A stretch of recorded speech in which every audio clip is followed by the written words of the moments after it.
going to start with you. You've been called a whistleblower. You knew Sean Diddy Combs for a long time. You attended a number of his infamous parties.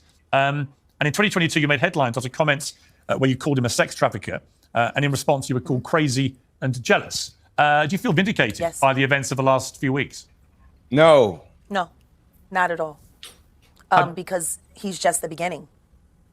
Until him and his cohorts are all held to account publicly and legally, the victims, they're not safe. How bad was it? That's what I care about. I care about the victims. No, I understand. How bad was it, do you think, what was going on? I'm going to tell you right now that me, as a woman who has been in the industry for over 30 years, I've been performing live since I was 13. My first handler was McKinley Horton. I come to find out 25 years later that a scar that was on his face with a very elaborate story he gave me was put there by a woman who he assaulted.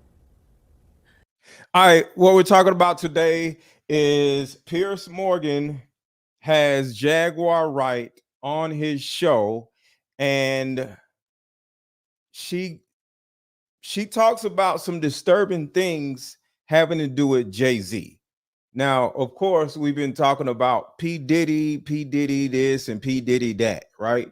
And I didn't necessarily want to believe the whole Jay-Z stuff because it's almost like a witch hunt. Like you just start chasing every black man that got some money. But for her to come on a platform as big as Piers Morgan's platform and actually say that without worrying about getting sued, because you already know Tasha K said something about Cardi B, you know, she's going to get sued again.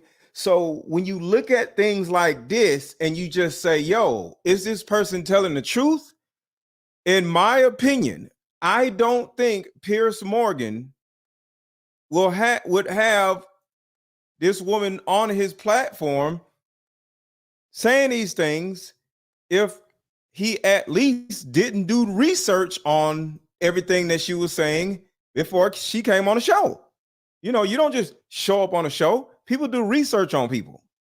So for her to say all these things about Jay-Z, which she's about to say, it's a possibility that she's telling the truth.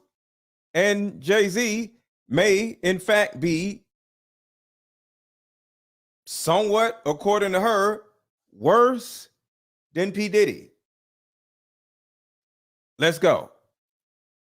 Hit a like button, y'all. Hit a like button. Drop some popcorn emojis in the chat. Drop some popcorn emojis in the chat. Drop some popcorn emojis in the chat. Let me see the popcorn emojis. Spam the chat with popcorn emojis. Let's go.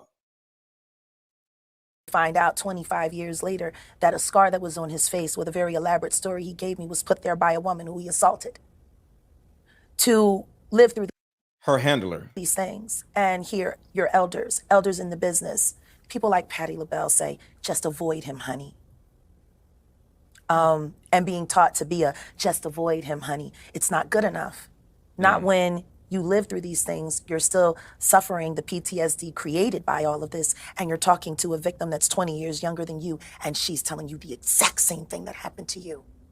So you want to know why there's no vindication for me? Because for 4 years, I've been screaming, not just Diddy, but Diddy and Jay-Z are monsters. So at first, at one time, I didn't believe Diddy was this monster. I heard about Diddy, you know, with these parties being this terrible person, I would say a year ago. And it wasn't Jaguar Wright. It was somebody that, you know, is in the music business. And I started paying attention to how Diddy moved. And I was like, I could see it. I could really see it. And I started asking around because I'm in Atlanta. And Diddy's second home is Atlanta. If y'all don't know about Diddy, Diddy's second home is Atlanta. So a lot of the Diddy parties was in Atlanta and not just in Hollywood Hills or wherever. So I started asking around, and a lot of people were saying, "Oh yeah, Diddy is a terrible person." So I learned about Diddy from just keep my ear to the streets, right? But I never heard anything about Jay-Z. So I never really thought about Jay-Z. So it's starting to look like Jay-Z is in this stuff too, because the thing about it is, if I didn't think Diddy was a terrible person, and I don't think Jay-Z is a terrible person, and I found out that Diddy is a terrible person, there's a possibility that Jay-Z may be a terrible person. What he did to DMX, how we're going to get into it. We're going to get into it. But yeah. So everybody right now, I know y'all are just coming in. Everybody take a second to hit the like button. I know y'all just coming in. Take a second to hit the like button. Hit the like button as y'all come in. Let's go. And the victim-making machine kept going on. Jay-Z has been notable by his silence since these charges were brought against Diddy. Why do you think that is? Because that's what he does. He starts little fires everywhere, forces everyone involved to go and carry water while he sneaks away without a response. That changes now, Sean. You must respond. You have no choice. Harvey Weinstein.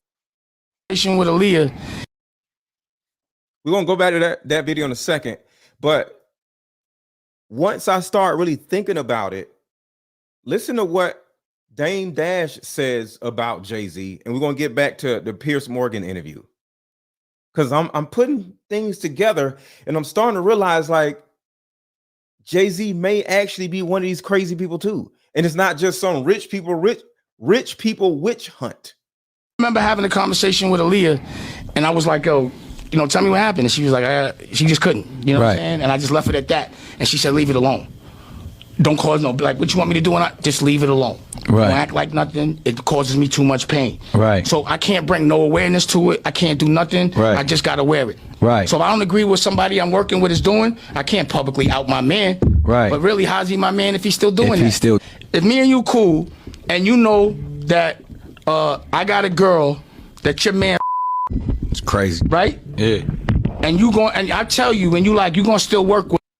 And the bleep is the R word. Back it up a little bit. The bleep is if I got a homeboy and I found out my homeboy blanked my girl, the R word is what he said. The R word. I got a girl that your man, it's crazy, right? Yeah. And you going, and I tell you, when you like, you gonna still work with him. What you gonna feel? Nah, so what you? So right here, he's talking about Jay-Z and R. Kelly, and R. Kelly allegedly R-worded, Aaliyah, and Jay-Z is still hanging out with R. Kelly, and then all of a sudden, you like, bro, why are you hanging out with this dude when he allegedly did this to my girl? And then all of a sudden, Jay-Z starts sleeping with Aaliyah. And then Jay-Z wants to make Aaliyah his Beyonce. And Aaliyah chooses Dame Dash over Jay-Z. So think about this. What? I'm sorry. Shout out to Aaliyah. She's a beautiful soul, but Aaliyah may be a Kim Porter. And y'all already know Kim Porter was, being passed around or whatever within the relationship with Diddy. What if Aaliyah was being passed around? Because if you just sit back and just ignore everything, we love you, Aaliyah, and all this other stuff. If you just sit back and think about it, why would R. Kelly, the everything you know about R. Kelly gets with Aaliyah when she's 15, marries Aaliyah. Remember that, right? Hold on, real quick. Terriga, thank you so much. We had 125 likes. We had almost 700 people in here. Thank y'all for being here. But can y'all please take a second to hit the like button? I know it's a lot of you in here. Y'all just came in. Can y'all please make sure to hit the like button? We only got 125 likes. We almost at 700 people and is rising quickly. Can y'all please hit the like button? Just take a second, hit the like button and drop popcorn emojis in the chat. Spam the chat with popcorn emojis. So think about this. Aaliyah, and just being real, Aaliyah is shaped like Cassie. And Kim Porter is shaped like Aaliyah and Cassie, right? So it's like there's a type of woman that these guys really like. A small woman with no shape and just super pretty, right? So Aaliyah is with this terrible person named R. Kelly. And then they get married. And then at some point, for whatever reason, they either break up or she just gets passed around to Dame Dash.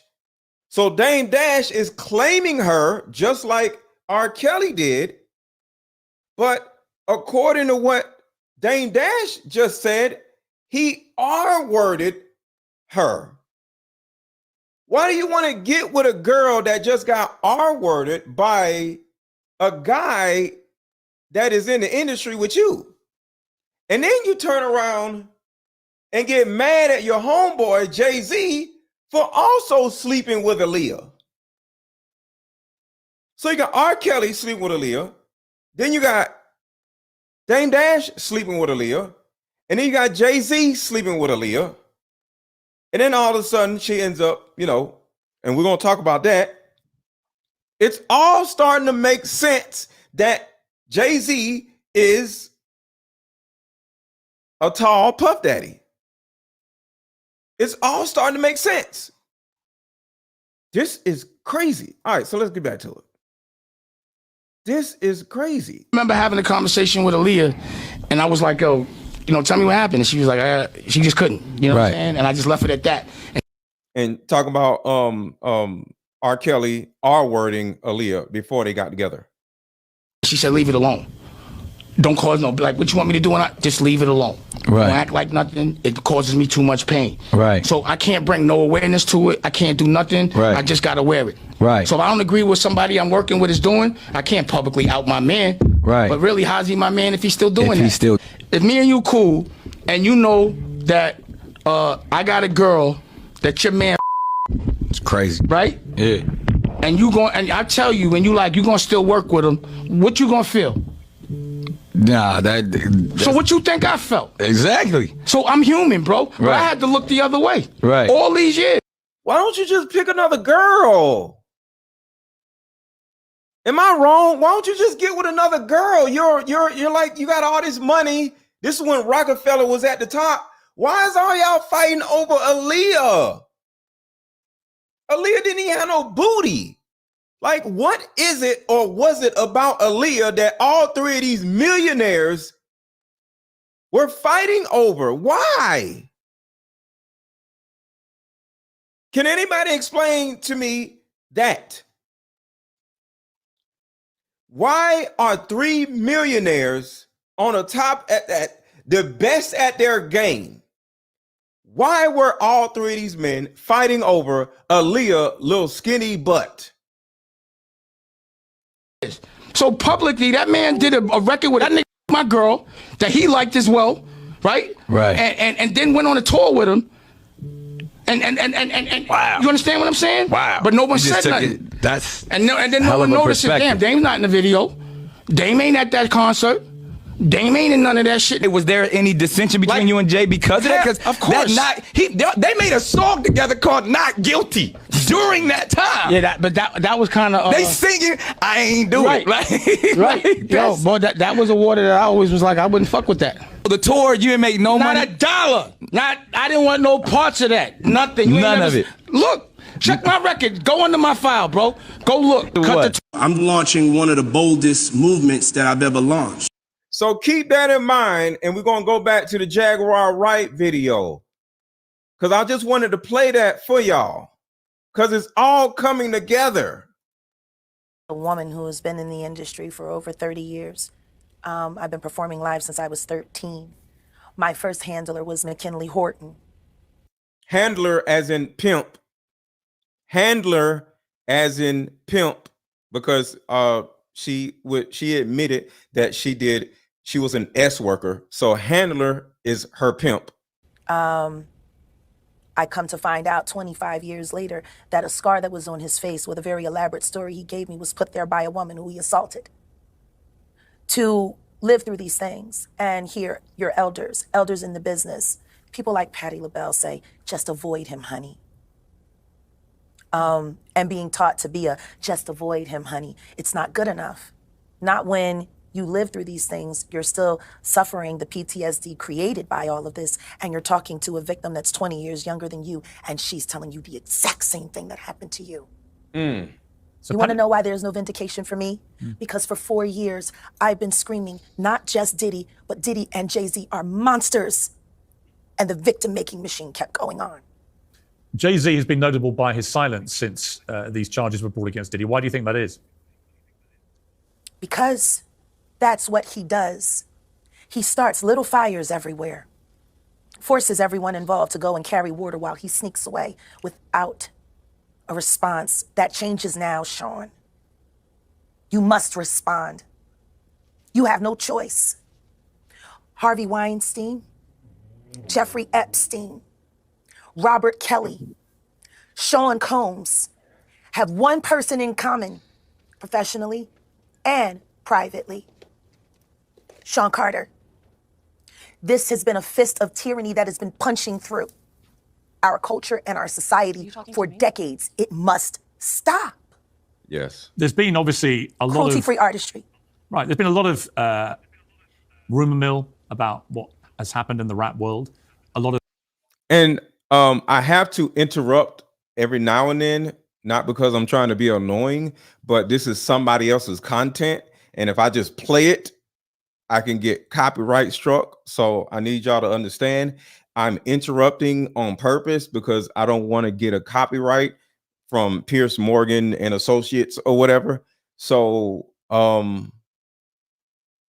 check this out. I'm interrupting on purpose. Interrupting on purpose. I understand y'all don't want me to interrupt, but I got to make sure that I don't get screwed over on this content. All right, check this out. And Jay-Z sacrificing people and shit and nobody tell me this? No, like for real. They are so heavily clothed. They are so clothed that you wouldn't even see it. Nobody is seeing this unless you really do your due diligence and like research. Okay, so before Jay-Z, it was Big L. But guess what happened to him? He died. And Jay-Z took his place. Jay-Z was also doing music with Tupac. Tupac died.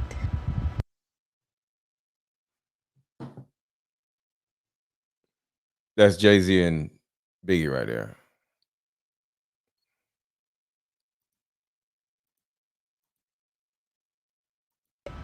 That she was murdered. All right, so check this out. What happens next? Right. So sedated, she didn't even remember. Hit the like button, hit the like button, hit the like button, hit the like button, y'all. Hit the like button. Take a second right now to hit the like button. Thank y'all for being here. Everybody take 5 seconds to everybody hit the like button. Everybody hit the like button. Everybody hit the like button. Let's go. Now check this out. So remember I talked about Aaliyah, right? Now we're going to talk about Aaliyah. Here we go. Now check this out. Remember, didn't even know she was supposed to even be on a flight. And the crazy thing is, Mary J. Blige said that she was murdered. She said literally, it was a spiritual murder. Mary J. Blige. Why is it messing up? It's messing up, y'all. So I don't know what's happening.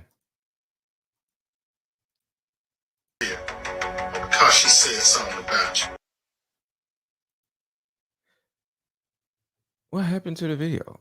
All right, so hold on. Because she said something about you. And word is Beyonce is possessed or is a demon, and she be climbing on roofs and windows and Of course, I don't believe that. All right, let's go back to the Piers Morgan thing.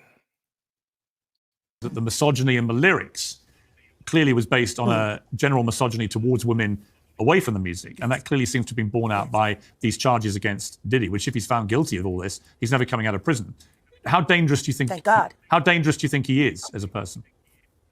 I think he's one of the most dangerous people I've ever met. A lot of people have been questioning, well, she doesn't really know him. She has no knowledge of him. She doesn't have a picture with him. I'm smarter than Claudia Jordan. I would never take a picture with the devil. Everyone knew he was the devil. He's been the devil for 30 years.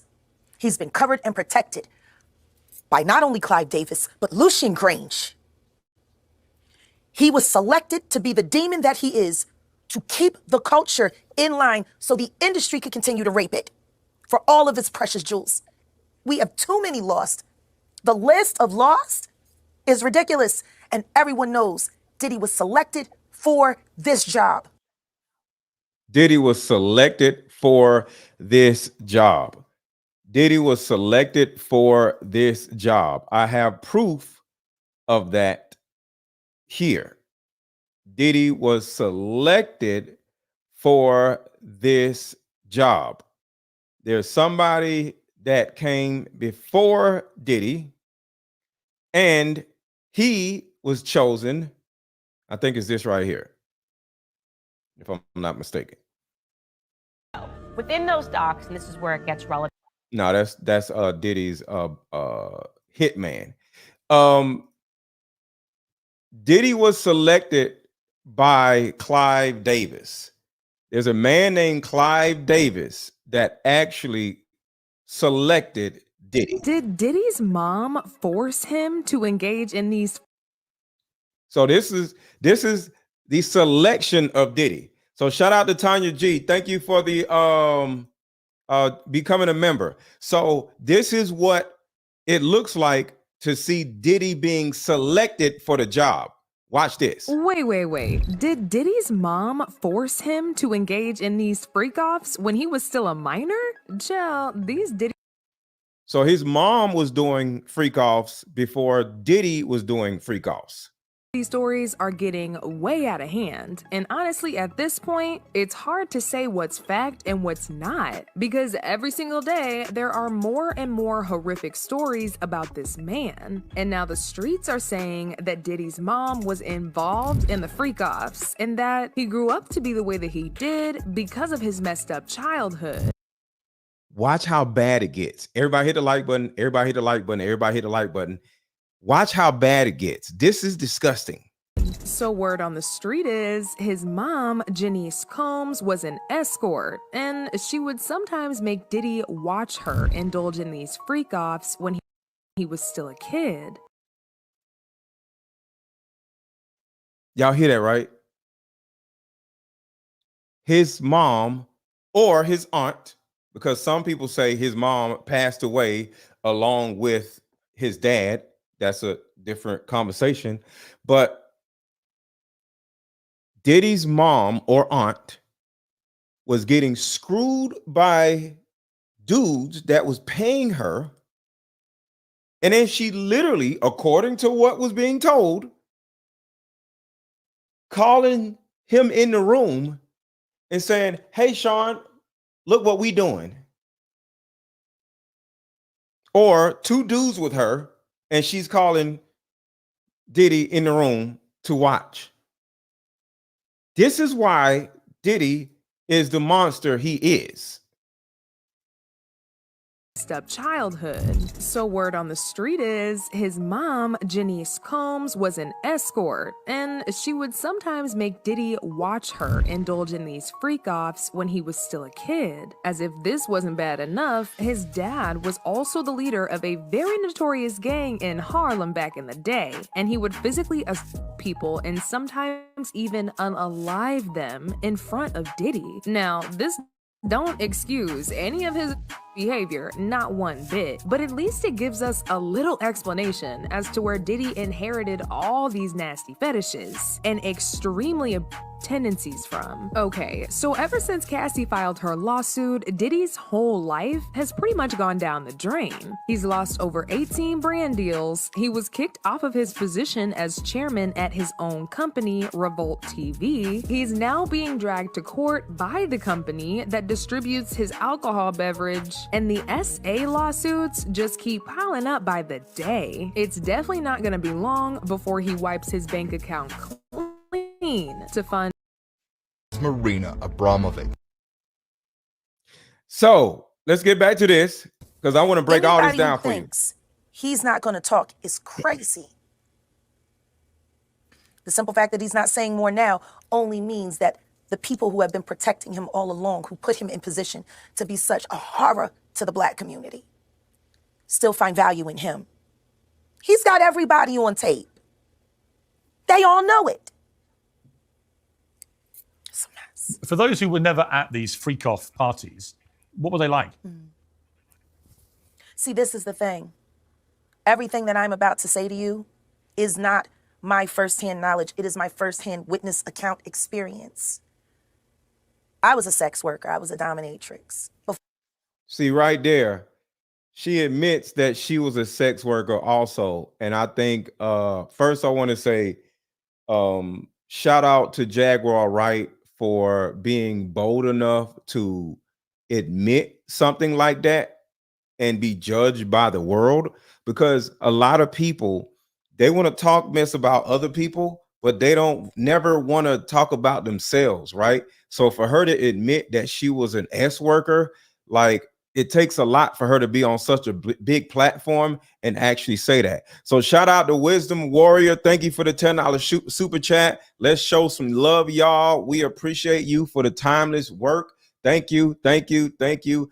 I appreciate that. So everybody watching, if you want to contribute to the channel like Wisdom did, Cash App is scrolling across the bottom of the screen, $AARON 1000 if you want to contribute to the channel, or you can send a super chat just like Wisdom Warrior did to, you know, share how you feel in the chat, because there's a lot of people in the chat. So if you want me to actually read your message, put in the super chat and I'll be able to read it. But for her to say that she was an S worker is big, because we need to hear that. We need to hear flawed people come forward and tell their story. I was a sex worker. I was a dominatrix before I got my record deal. That's how I know how the dark world and the sex world and the entertainment world run hand in hand. That's why the movie Blink Twice is so important. Salute to Zoe Kravitz. Who in the chat has seen Blink Twice, the movie? Put a 1 in the chat if you have seen the movie Blink Twice.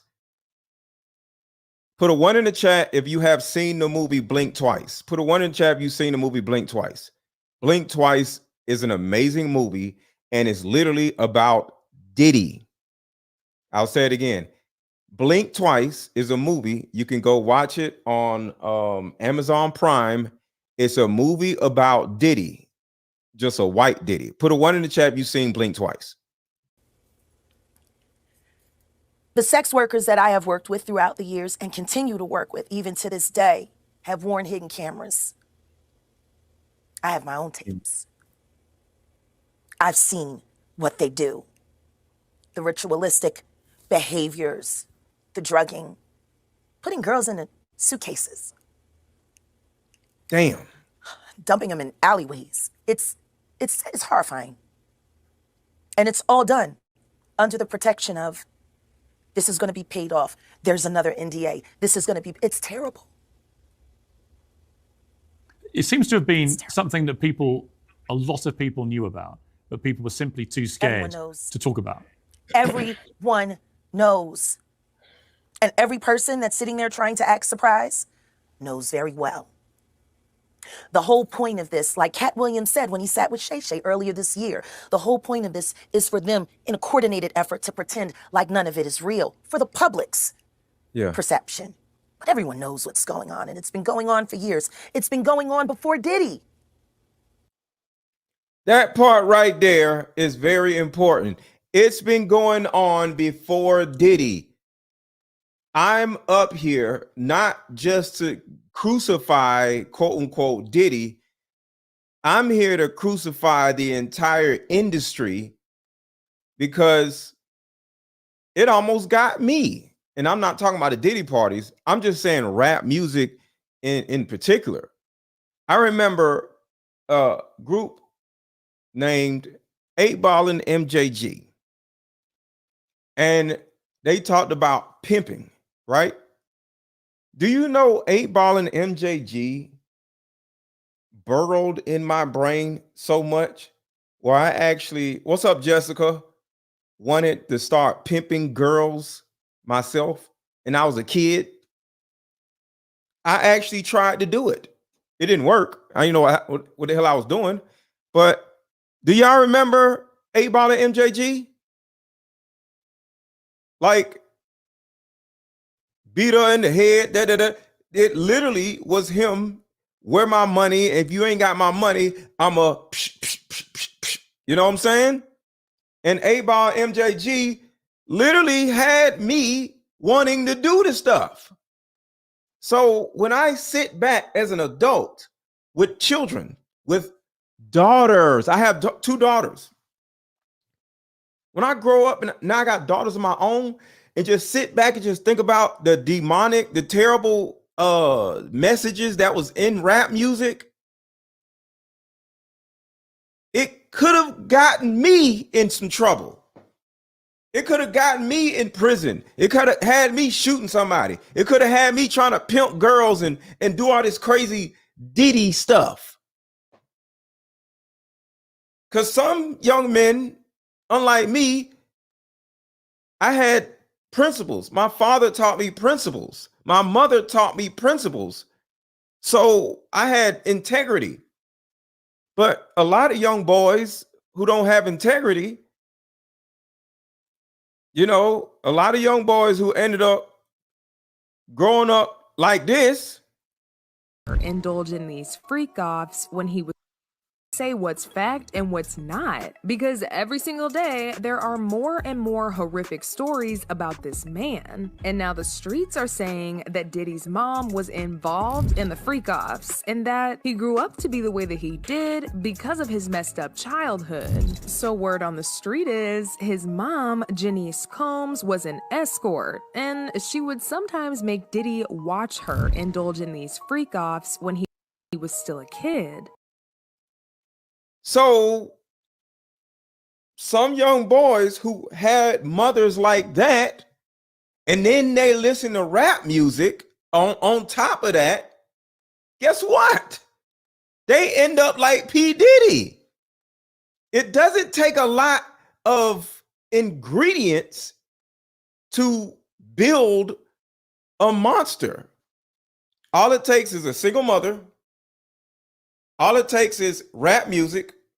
All it takes is a certain amount of abuse in some type of way, whether the little boy witnesses it or the little boy deals with it. And then poverty. Those are the four things that are the four ingredients that easily turns young boys into monsters. Single mother, some type of trauma, poverty, and so it's not a lot. So when we look at rap music and sit here and say, oh man, it's not that bad. Yes, it is. It really is. And when you look at women like Jaguar Wright, the women in hip hop or the women just in this world, they get stepped on and thrown in the garbage, literally. Hit a like button, y'all. Hit the like button. Hit the like button. Hit the like button. Drop popcorn emojis in the chat. Drop popcorn emojis in the chat if you're enjoying this live stream. If this live stream is informative thus far, drop popcorn emojis in the chat and hit the like button. Hit the thumbs up button. People keep looking at him like he's the Sputnik that came out of nowhere. This is someone who was designed to be what he is. We got to stop making Diddies. And see, it's other people like Diddy. It's not just Diddy. We need to stop making Diddies. What's up, Chris? if we're going to do that, then we got to go back. We got to go back to even further, the mentors of these people. Yes. Because Diddy was taught how to do what he does systematically. And Clive Davis has been his greatest teacher. Yes. Look, Clive Davis is not here to respond to that, nor is Jay-Z. But a lot of people, famous people in the music industry, have been notable, like I say, by their silence so far. It's also been notable that since the Me Too campaign began in 2017, the music industry has largely avoided the same scrutiny that other industries have had. Why do you think that is? I'm sorry, I didn't hear that. Since Me Too began in 2017, the music industry has largely avoided the same kind of scrutiny that other industries have had. Why do you think that is? Well, because the Me Too movement was a ruse. It was a setup. It was a scam. I'm saying that now, publicly. Dream Hampton spearheaded the Surviving R. Kelly campaign, which fueled the Me Too campaign. And that was all funded by Sean Carter to make sure that Robert Kelly went to jail. Get his lick back. Why is nobody understanding that Dream Hampton... Get his lick back. I don't know what get his lick back mean. I don't know what R. Kelly did to Jay-Z.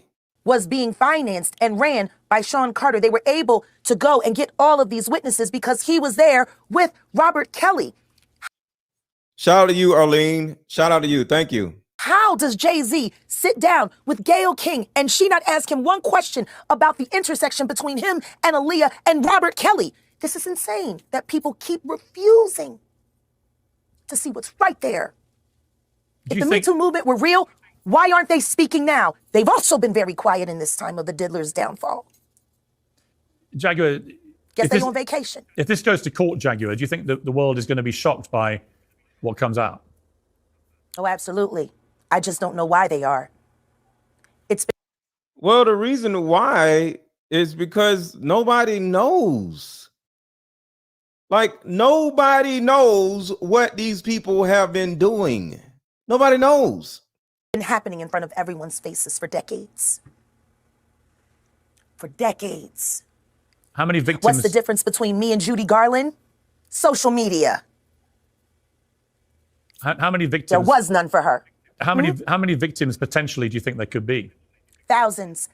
Thousands. Hundreds that I deal with still myself. I have 3 victims right now who are willing to give testimony about not only what Mr. Carter has done to them, but his wife as well. They're a nasty little couple. They do nasty things.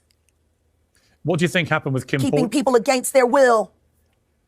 Putting people on planes while they're unconscious, just like Aaliyah got on that plane. Unconscious. There's a lot of things that people don't want to talk about, Piers. They put Aaliyah on the plane unconscious. Why did they do that? Well, allegedly, Beyonce was the next Aaliyah. Allegedly, Beyonce was supposed to be the next Aaliyah. Once Jay-Z could not have Aaliyah, and all this is alleged. Once Jay-Z could not have Aaliyah because Jay-Z chose to be with Dame Dash. Remember, I talked about it right here.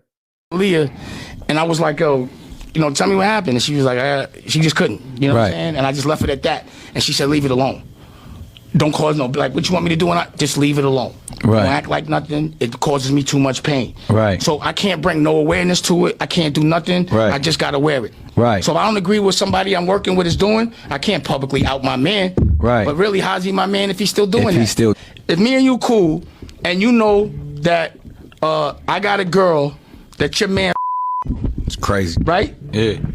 He said R word, not smashed. He said R word, and he's talking about R. Kelly, R worded Aaliyah. And I tell you, when you gonna still work with him, what you gonna feel?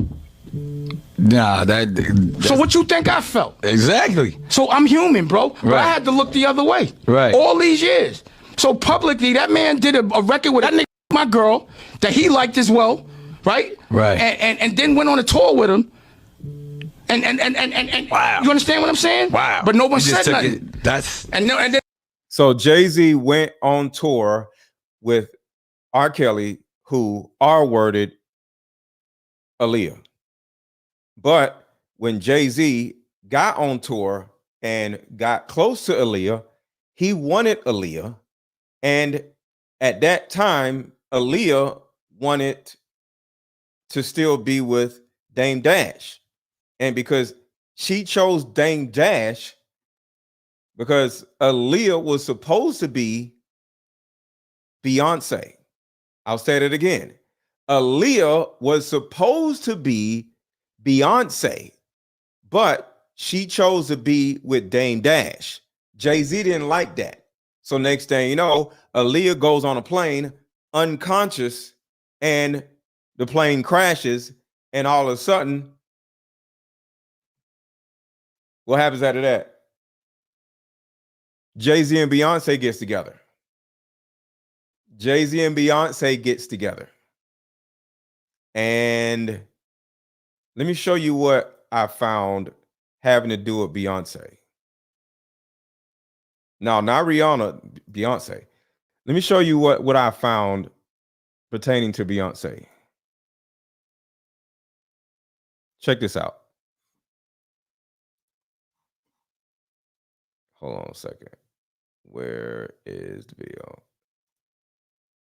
All right, here we go. Now, tell me if I'm wrong, but this is what Beyonce said. Brahma. Hold on. Where is it? Where is it? Is this it? Hold on a second, y'all. I'm looking for something in particular. And this is absolutely crazy. I think this is it right here.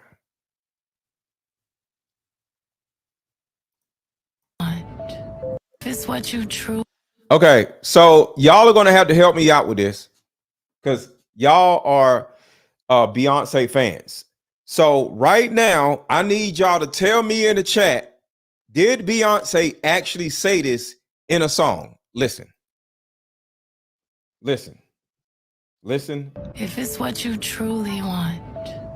This is Beyonce and Aaliyah.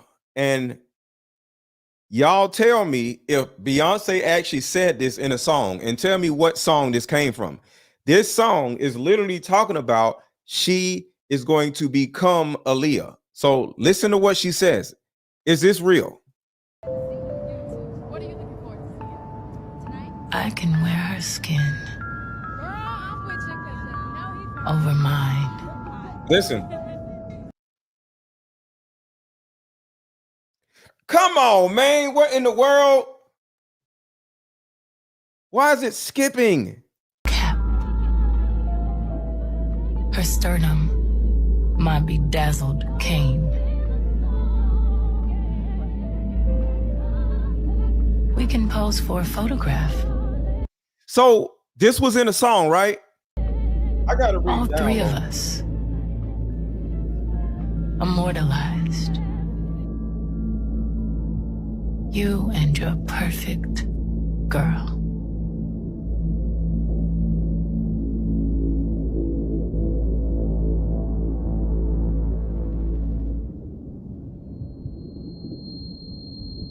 I don't know when love became elusive. What I know is no one I know has it.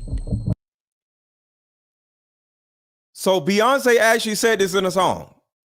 Sorry, that is messing up, y'all. I don't know why it's messing up, but when I download it, apparently it messed up when I download it. Actually, you know what? Let me just play it. Hold on. No, you know what? Let's go. If it's what you truly want. It was an interlude. Damn. I can wear her skin over mine. It messes up right here, so give it a second. Life isn't perfect, so stupid stuff happens. You got to keep it moving. Give it a second. Her scalp.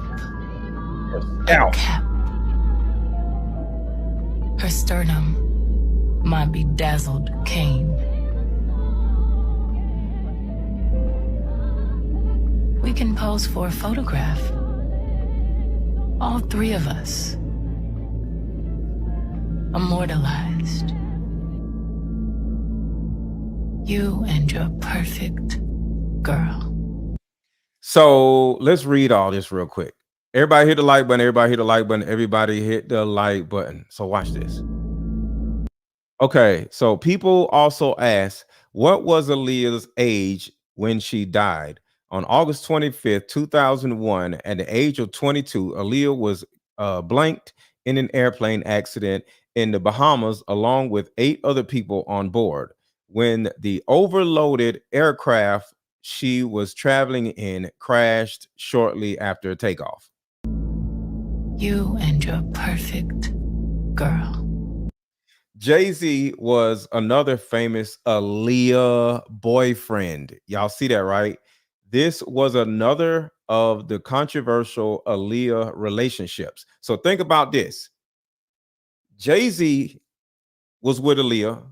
R. Kelly was with Aaliyah when she was a kid. She was like 15. And then Dame Dash was with Aaliyah. I don't know what it is about Aaliyah, but this is crazy. So this was another of the controversial Aaliyah relationships, as Jay-Z was reportedly interested in the star at the same time Rockefeller founder Dame Dash was. Remember, I told you I'm putting all this shit together. Dame Dash was mad. At the same time, Rockefeller, Dame Dash. If you ever wondered who has Aaliyah dated, then you found the perfect list. More questions emerge in the Aaliyah crash. In 2021, more questions are being raised regarding the pilot involved in a fatal crash that killed R&B as Mariah Carey and Beyonce Knowles joined the growing list of stars, because now Aaliyah's out of the way. Federal Aviation Administration spokesman says this company that owned the Cessna. Oh, look. Oh, yeah. November. Okay. Outrage Aaliyah took to the in. Oh, wait. This is something right here, y'all. Hit the like button, hit the like button, hit the like button, hit the like button. Look at this. Oh, outrage Aaliyah fans take to the internet to stop Beyonce. Stop her from doing what? It says it's been 6 years since Timbaland, former R. Kelly spouse, Aaliyah died in a plane crash. And let me put this on a big screen.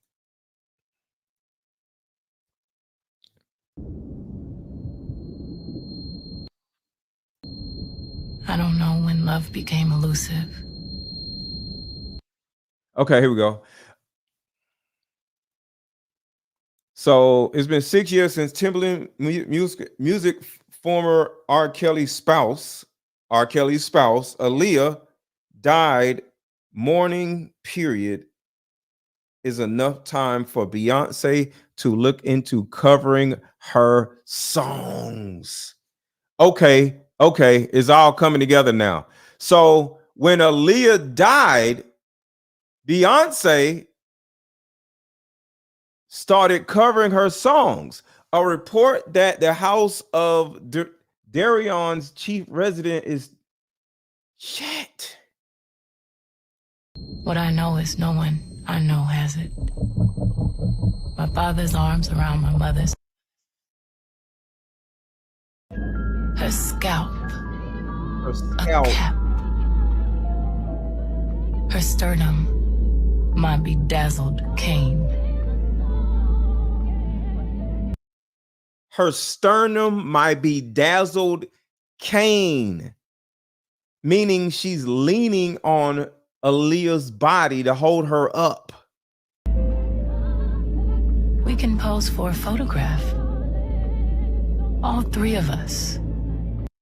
Her, Jay-Z, and Aaliyah. Immortalized. Immortalized. You and your perfect girl. So she's talking to Jay-Z. Yeah, me and you can, we can take pictures with Aaliyah.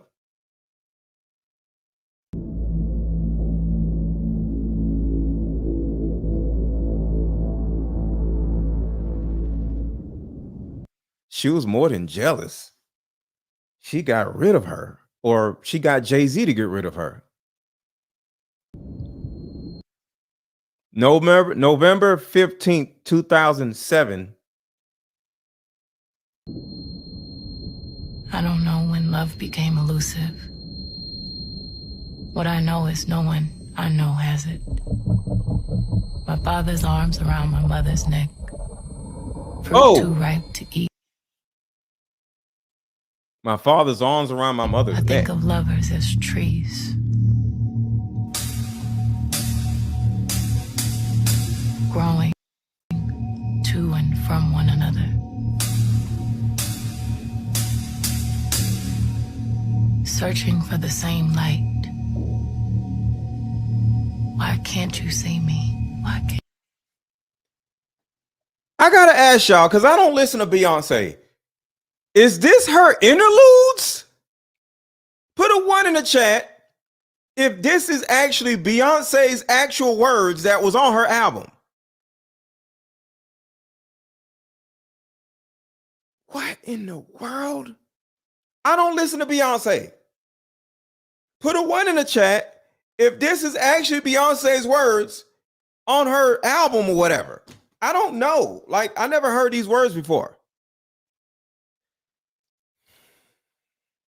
This shit is crazy. Is this her words, y'all? Or is it AI? I don't know. I don't listen to Beyonce. Google, yes. Google it. Google. Don't listen to her music. Google what? I'm playing a video. Why I gotta Google it? What the hell am I gonna Google?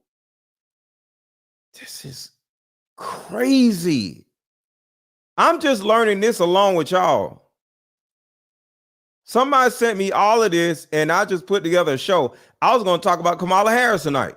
I literally had to go change the whole name of the show. What I know is no one I know has it. Somebody said Google what she's saying. I don't know. What I got to Google? Google Beyonce's ritual words. What am I looking for? I don't know. What am I talking about? Google what she's saying. Google what? I don't know. My father's arms around my mother's neck. Fruit too ripe to eat. Fruit too ripe to eat. I think of lovers as trees. I think of lovers as trees. During the song America Has a Problem, Beyonce plays the role of a robotic newscaster who happens to wear some horns. Okay, so right here, she's playing a newscaster wearing some devil horns.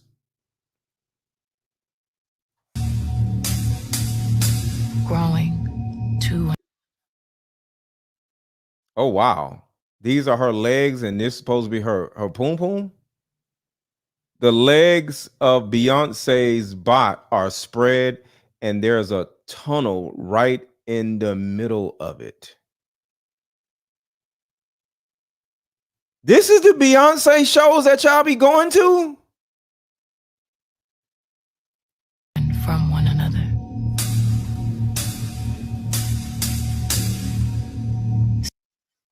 On several occasions during the show, we see this strange image, winged Beyonce riding a missile. The war, what is that?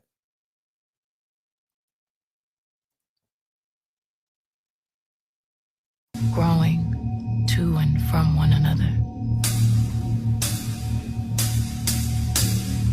A missile, the Searching war for the same agenda. light. Damn, it's going too fast. The war agenda is here. In fact, there's an entire segment of the show that revolves around war. Searching for the same light. Throughout the show, there are multiple video segments showing Beyonce submerged in water like an unborn baby while attached to all kinds of tubes and devices. She is being created and programmed by her handlers. Why can't you see me? Why can't you see me? Why can't you see me?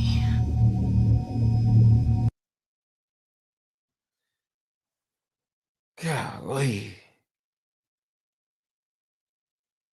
Going back to Jaguar Wright. Golly.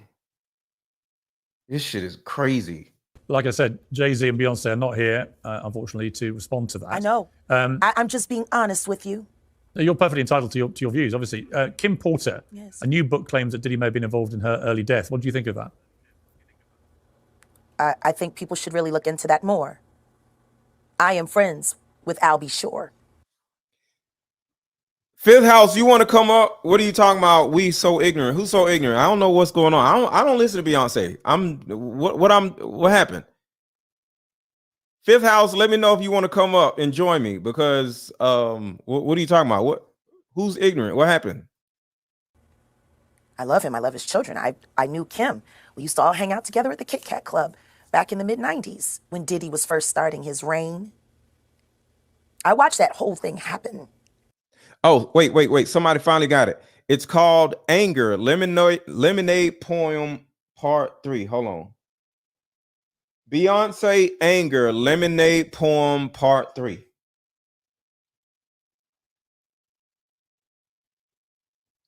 Can I? If it's what you truly want, I can wear her skin. She's talking about Leah. Over mine. Her hair over mine.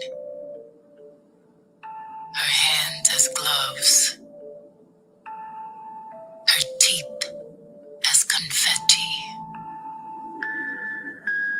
Her scalp a cap.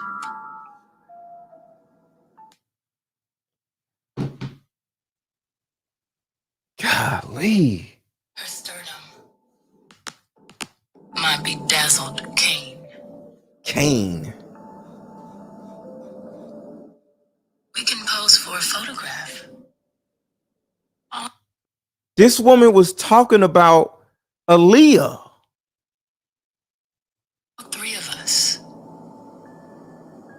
Immortalized. You and your perfect girl. Aaliyah.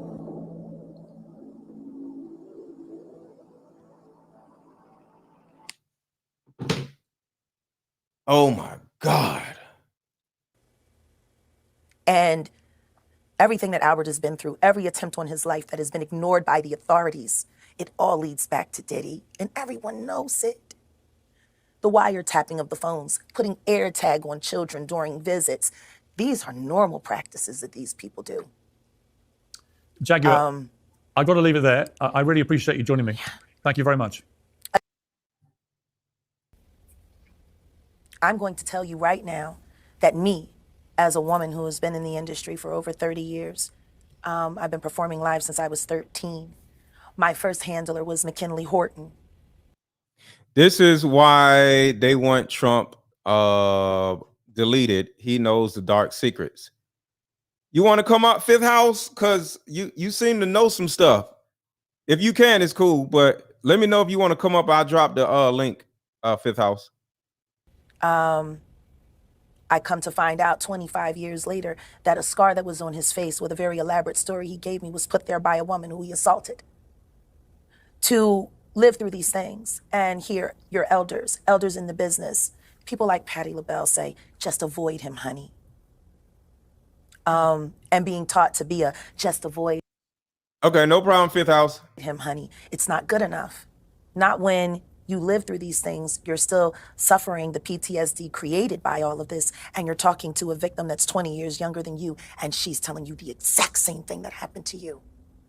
After hearing this Beyonce stuff with Aaliyah, everything is making so much more sense what she's saying. You want to know why there's no vindication for me? Because for 4 years, I've been screaming, not just Diddy, but Diddy and Jay-Z are monsters. And the victim-making machine kept going on. Jay-Z has been notable by his silence since these charges were brought against Diddy. Why do you think that is? Because that's what he does. He starts little fires everywhere, forces everyone involved to go and carry water while he sneaks away without a response. That changes now, Sean. You must respond. You have no choice. Harvey Weinstein, Jeffrey Epstein, Robert Kelly, Sean Combs have one person in common, professionally and privately. Sean Carter. This has been a fist of tyranny that has been punching through. So let me show y'all something about Sean Carter in particular that I looked up. All right, I want y'all to check this out. This is this was a music video. This is some type of ritual dance, and we're gonna find I'm gonna tell you who this woman is in a minute. She's like this devil woman. So check this out. I got the music off because it was music playing. So check this out. And everybody make sure to hit the like button, hit the like button, hit the like button, hit the like button. We should at least be at 1,000 likes by now. Make sure to hit the like button, y'all. Make sure to hit the like button. Y'all hit the like button? Yeah, a witch. Yeah, this woman is a witch. All right, actually, you know what? Before we play that, let's play a quick commercial break, and then we're going to play this witch video, and then we're going to discuss who this actual woman is. Her name is Marina Abramovic. Hit the like button. We'll be right back after this commercial break. How about we meet up at a coffee shop? Hey, how about we meet up at a coffee shop and play this fun dating card game? We'll have fun and see if we're compatible all at the same time. Ooh, what's the name of the game? It's called Deeper Discussions. I'm down. Okay, meet you at 6. Fellas, buy this card game. Ladies, buy this card game. Buy about 2 or 3 card games. The main reason why people can't stay together isn't because they don't like each other no more. It's actually because their present family issues come up or their past family issues come up. But when you play Deeper Discussions, you'll be able to understand a person's family issues up front. This game can be played with either 2 people or an entire group. So have fun. Question number 1. Name a time when money was the main factor why a relationship went bad. Deeper Discussions Dating Edition. Again, these cards are good for vetting a potential boyfriend, a potential girlfriend, a potential husband, a potential wife. The texture of these cards are so soft and silky, by the way. Like they ain't gonna get really wore out. Durable. A dating card game for introverts who have a hard time asking the much needed compatibility questions. Deeper Discussions, the card game. If you've already bought my Deeper Discussions card game, put a 1 in the chat. If you've already bought my Deeper Discussions card game, put a 1 in the chat. This is an awesome card game, and it's only $35, and it is the best $35 that you will ever spend. It's 81 cards in this card game, and at the same time, it's fun to play with friends, family members, or, of course, a dating prospect. So all you really need to do is open up these cards and just play the card game, and play the card game with a person that you're dating, a family member, your sister. It could be with family. It ain't even just about people that you're dating. And check out how many ones there are in the chat. A lot of people have already bought this card game. So if you want a fun card game that will also help you vet the opposite sex or get an understanding of why the opposite sex does and thinks the way they do, make sure to hit this, hit the link that is in the chat or hit the link that is under the video and buy your card game. It's the best $35 you ever spend. Layla says, awesome game changer card game. A lot of people in the chat have already bought the card game. All you got to do is look. You'll see what they're saying. But make sure to hit the card game. Hit the link that is under this video and buy your card game. Let's get at least 5 people to hit the link and buy my Deeper Discussions, the card game. It is a blue link that is in the chat. Just click that link and boom, get your card game. It's only $35. All right, let's get into this video. Okay, I got the music turned off because I don't want a copyright strike. Check this out. Jay-Z ritual dancing with Marina Abramovic. What's happening? There it goes. This is some ritual dance that he's doing with this witch. Music is playing, but I had to take the music off. I had to look up this weirdo witch woman and to find out exactly what in the world is going on and why all these people are surrounding them.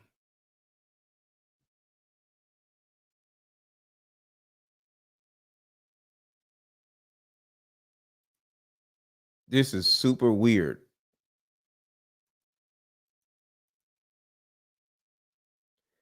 Jay-Z, Marina Abramovic, 2 workers of the occult. Look up spirit cooking. So this is what the Abramovic woman is into.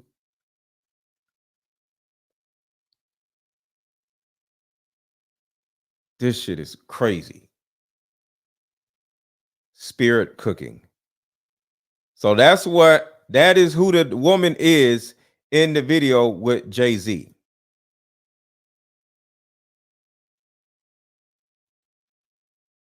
So let's find out who this woman is. Her name is Marina Abramovic, and her work has been featured everywhere from the Metropolitan Museum of Art to a Microsoft commercial.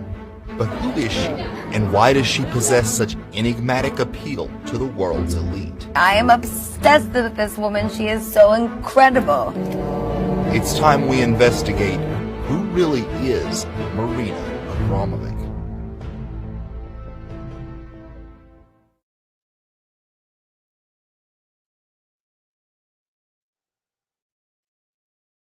Come on, thing. Military veteran was cold and oppressive.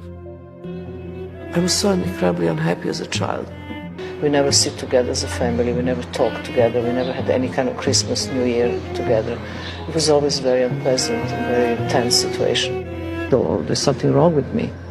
She was always thinking that I'm doing something wrong here, and she absolutely hated this total control of my mother, total obsessional discipline which I had opposed of me. I had to have my own space. I have to. Extreme acts of endurance and pain, billing it as performance art. A kind of training course she calls the Abramovic method, which involves a form of sensory deprivation and dissociation. Those who subject themselves to her method must stand, sit, or lie motionless while wearing noise-canceling headphones and sometimes an eye mask. So Abramovich experiment is a kind of summary of all different knowledge I have through the 40 years of my work to bring the public to the point of experimenting for themselves. We built 3 basic objects to create 3 basic positions of a human body, which is standing, sitting, lying. All standing, sitting, lying. Hold on, y'all. Let me add another piece of the web. I remember somebody saying, "Are you willing to sit?" Y'all remember this? He said, "Are you willing to sit?" It says, "Blessed is the man who does not walk in the counsel of the wicked, who does not stand in the way of sinners, who does not sit in." Stand, sit. Y'all see that? The standing and sitting. Build three basic objects to create three basic positions of a human body, which is standing, sitting,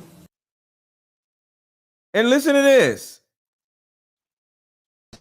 Blessed is the man who does not walk in the counsel of the wicked, who does not stand in the way of sinners, who does not sit in the seat of mockers. You start walking, they gonna walk with you, and now you find yourself standing. They like, "Oh, you stand? Well, if you stand, come sit." Whoa. Standing, sitting.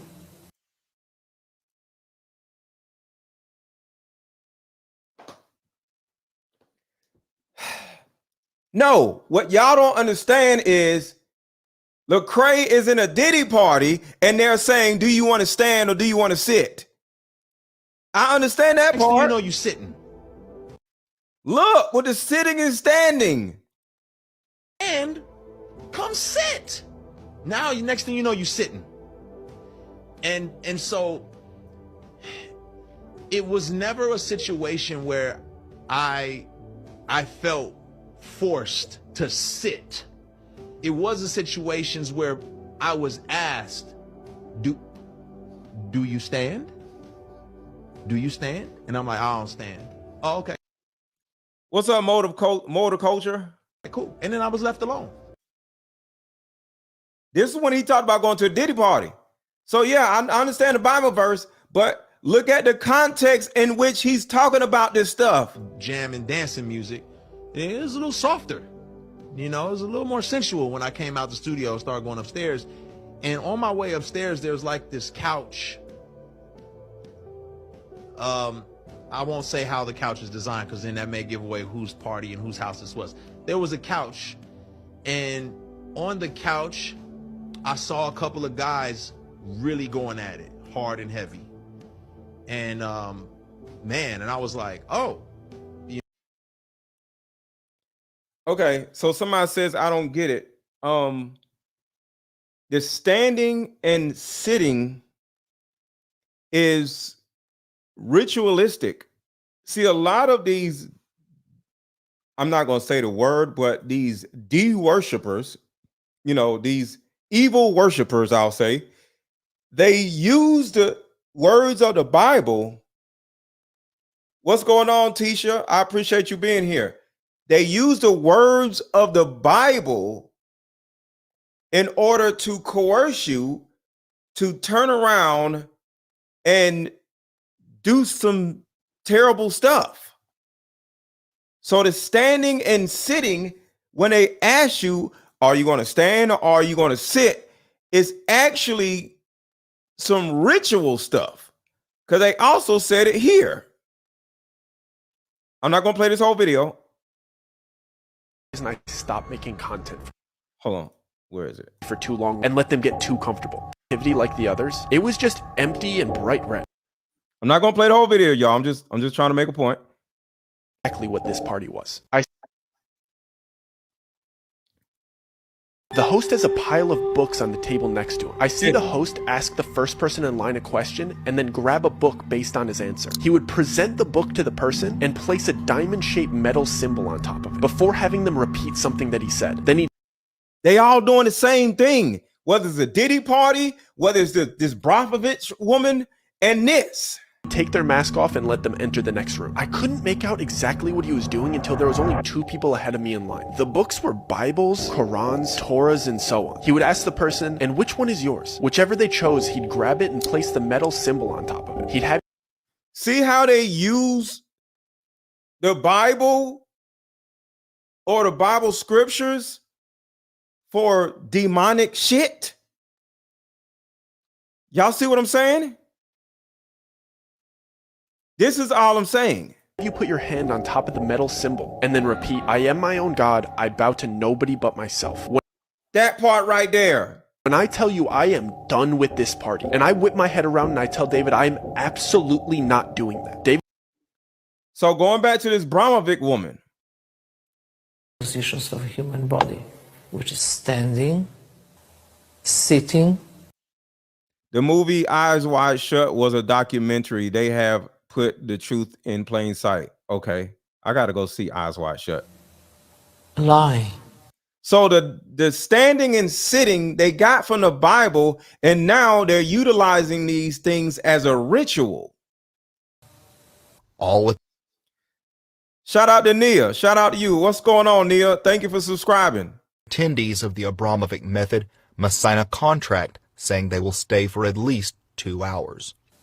Public have to sign the contract with me. They have to give me the word of honor. Bruh,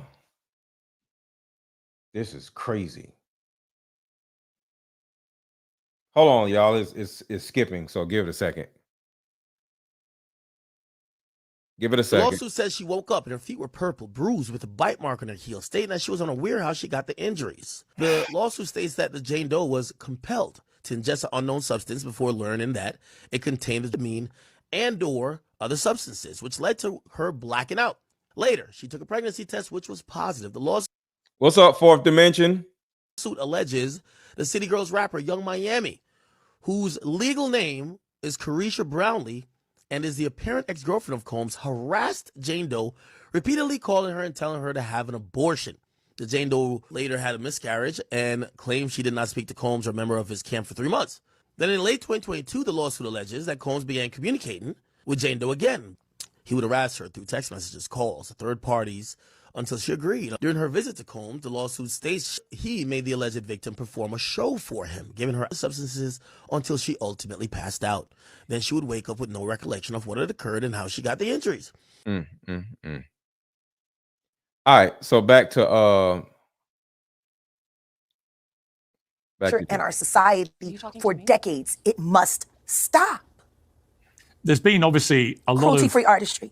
Right, there's been a lot of rumor mill about what has happened in the rap world.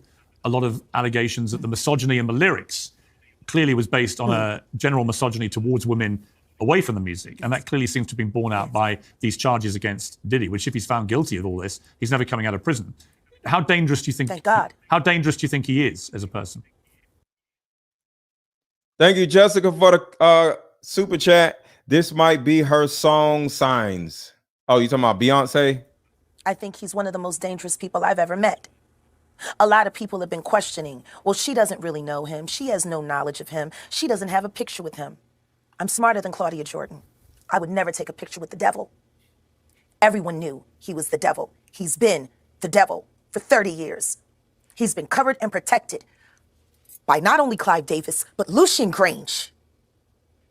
He was selected to be the demon that he is to keep the culture in line so the industry could continue to rape it for all of its precious jewels. So, for those who don't know, let me introduce you to Lucian Grange, because some of you are new. So, I want to give you guys everything you need. This is Lucian Grange right here. Hit the like button, y'all. Hit the like button. Hit the like button. Check this out. Lucian Grange. Right here, Mr. Lucian Grange. The reason why Abel Tesfaye, aka The Weeknd, is in the position of which he is. Which, let me say, this is for educational purposes only. But what if I told you there's a very dark history behind Lucian? That even Lucian himself has a puppet master. Let's keep in mind, Lucian is the chairman and chief executive officer of Universal Music Group. Oh yeah, the same exact one that's bringing its music back to TikTok. Let's do keep in mind before I go any further though, Mr. Lucian Grange is under pressure from a lot of allegations. Now, keep this in mind. Lucian Grange was named in these lawsuits that are pointed at Diddy. Lucian Grange pulled himself out of the lawsuits because he had so much money. He was in the lawsuits with Diddy. Watch. Allegations of sponsoring and financing every single one of P. Diddy's parties. He was the one that was sponsoring all of Diddy's parties. Lucian Grange is the person that sponsored every last one of Diddy's parties. Lucian Grange, not Diddy. Diddy ain't got no money. There are white men that are over Diddy that are doing all these crazy things. Every single party of where P. Diddy's allegations in themselves originate from, saying that Lucian aided and abetted Combs' behavior by sponsoring gatherings where underage girls were reportedly drugged and provided vast sums of money to Combs, who allegedly used it for what? But like I said, and when he said what, he's talking about S trafficking. the music industry is very dark, and there's always another puppet master. This is Mr. Lear Cohen. How do you think Lucian Grange got that position to begin with? Oh, you guessed it, aka the tall Israeli. And of course, Lear Cohen is a global head of music at Google and YouTube. But this man is a very high authority figure in the music industry. Because let's do keep in mind, Cohen worked on the label side of the music industry at companies including Warner Music, Def Jam, Island Def Jam, and 300 Entertainment. I do keep in mind, Lear Cohen in himself is somebody that Tupac and himself was sketched out about. Make sure to hit the like button. Some of y'all have not hit the like button. We got a lot of new people just came in. To the new people, please hit the like button. Thank you and thank you. And ironically, not even 2 years after Tupac's death, in 1998 and 1999, Cohen brokered the deal to sell Def Jam to Universal, creating the Island Def Jam music group, which combined Def Jam, Mercury, and Island Records. And as you can see at that time, artists under his watch at Island Def Jam included none other than Jay-Z, Bon Jovi, Ludacris, and Mariah Carey, just to name a few. All very sketchy artists, but like I said, Mr. Lear Cohen himself is the victim of many allegations, including from a CIA agent that confessed the agencies created rap music to fill private prisons. Mr. John Homeston, a retired CIA agent, has admitted on national Russian television that hip-hop was a psyop invented by the CIA in the 1980s, and the agency is direct and financed. Hip-hop was a psyop created by the CIA. Hip-hop was a psyop created by the CIA. That's what he's saying, because he's talking real fast. I'm just making sure y'all can hear it. CIA agent has admitted on national Russian television that hip-hop was a psyop invented by the CIA in the 1980s, and the agency has direct and financed household name artists including NWA, Dr. Dre, Jay-Z, and Kanye West. Kanye tried to tell everybody about this years ago. And of course, nobody wanted to listen. But John Homeston said that our mission was to use teenage angst to our advantage and turn Generation X into a decadent, pro-drug, and anti-establishment culture that would create uprisings and further division within society, saying that the CIA even infiltrated mainstream radio to promote their music and reach millions of people every day. He also says when it comes to the CIA infiltrated mainstream radio. The CIA infiltrated mainstream radio utilizing rap music. engineering culture, no one touches Lear Cohen. Homestead admitted Lear Cohen, also known as the tall Israeli who runs hip-hop, used specific artists like these, I'm sure everybody knows who all of these people are, to gain specific influence in society. See, like it says here, Cohen ended up promoting rappers such as Jay-Z and Kanye West, and more recently brought Migos and Young Thug to prominence. Well, obviously Kanye knew what he was talking about. But see, Kanye himself, alongside John Homestead, stated that the elites have been slowly working on eroding social norms for decades, and forcing famous black men to normalize the sight of men in dresses was a part of the agenda.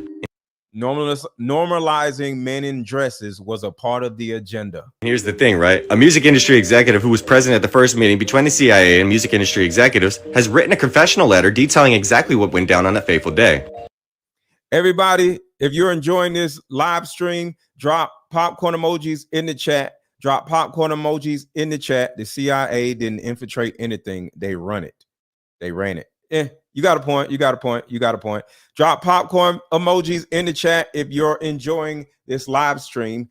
And Cash App is scrolling across the bottom of the screen. Please contribute to the channel. Cash App is $AARON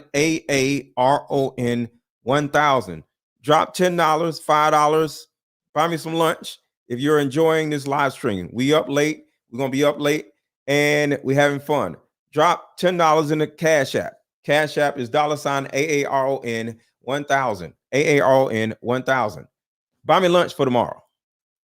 Artists like these, I'm sure everybody knows who all of these people are, to gain specific influence in society. See, like it says here, Cohen ended up promoting rappers such as Jay-Z and Kanye West, and more recently brought Migos and Young Thug to prominence. Well, obviously Kanye knew what he was talking about. But see, Kanye himself, alongside John Homestead, stated that the elites have been slowly working on eroding social norms for decades, and forcing famous black men to normalize the sight of men in dresses was a part of the agenda. And here's the thing, right? A music industry executive who was present at the first meeting between the CIA and music industry executives has written a confessional letter detailing exactly what went down on that fateful day, in a specific video that is no longer available online. Yeah, I'm sure that's not sketchy in itself, right? Or the fact that John Holmeston said that the CIA worked in tandem with music industry elite to create a funnel in which young people would be indoctrinated with brainwashing gangster rap music, and then delivered to the highly profitable private prison system. Delivered to the highly profitable prison system. So the CIA created hip hop and distributed all over the world. Then they infiltrated not only radio stations, but magazines, made a whole bunch of dumb rappers famous, put chains on their necks. Next thing you know, rap music is slowly but surely influencing young men to do drugs, sell drugs, do all this stupid stuff, and end up in the prison systems. That's literally what all of this was for. The prison systems. People would be indoctrinated with brainwashing gangster rap music, and then delivered to the highly profitable private prison system. In order to create this funnel, the CIA introduced music industry owners to the private prison industry. See, that's where Time Warner comes in, because let's keep in mind, like I stated at the beginning of this video, Leroy Cohen himself was a very high authority figure at Time Warner. Time Warner. Now we're talking about Time Warner. Shout out to Wisdom Warrior. Thank you. Lit Live. Thank you for the $10 super chat. Thank you.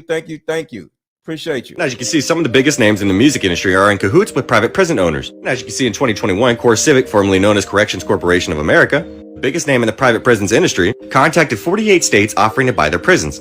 See, there was one particular requirement of eligibility for the deal, saying that an assurance by the agency partner that the agency has sufficient inmate population to maintain a 90% occupancy rate over the term of the contract. And here's the sketchy part that this article paints very well, right? In the year 2012, a mere 232 media executives in the US were responsible for controlling all avenues necessary to manufacture any celebrity and spark any trend. And of course, Time Warner, as the owner of Warner Brothers Records, can not only sign an artist, but since they are also the owners of Entertainment Weekly, they can also put an artist on the cover of magazines by next week. Like they own the magazines also.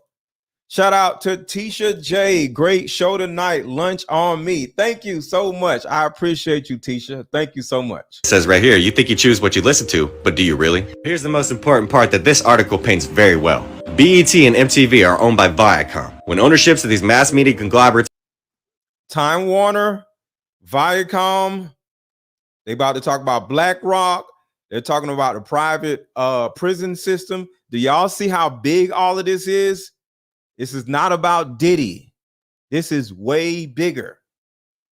This is cross-checked with the biggest names in private prison ownership. The largest owner of Core Civic, like I just named, formerly Corrections Corporation of America, is none other than Vanguard Group Incorporated. The corporation that works very closely with BlackRock and Larry Fink. You know, the corporation who basically has the highest shares in every single major corporation that resides out of America. Yeah.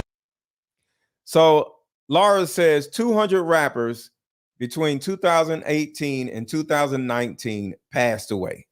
Do you know that when the average rapper signs a record deal, in one of the pages, it's actually a life insurance policy where if the rapper passes away mysteriously, the record company gets money from their life insurance policy. Look it up.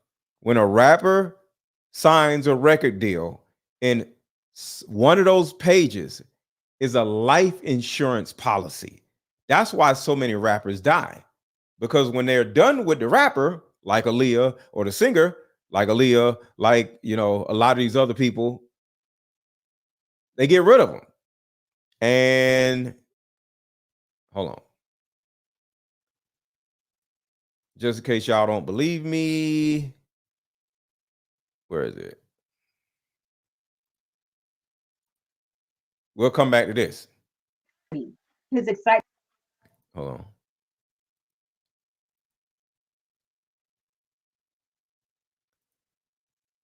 Where is it? Oh, that's not even it. That's the wrong one. Do I got big? I may not have that one. All right, don't worry about it. Vanguard is the #1 shareholder in both Viacom and Time Warner. Vanguard is also the largest holder in the GEO Group, the second largest owner of private prisons in the entire USA. Like it says here, the people who own the media and are responsible for putting gangster rap at the center of youth culture are the very same people who own private prisons. So you tell me why this deal is a problem.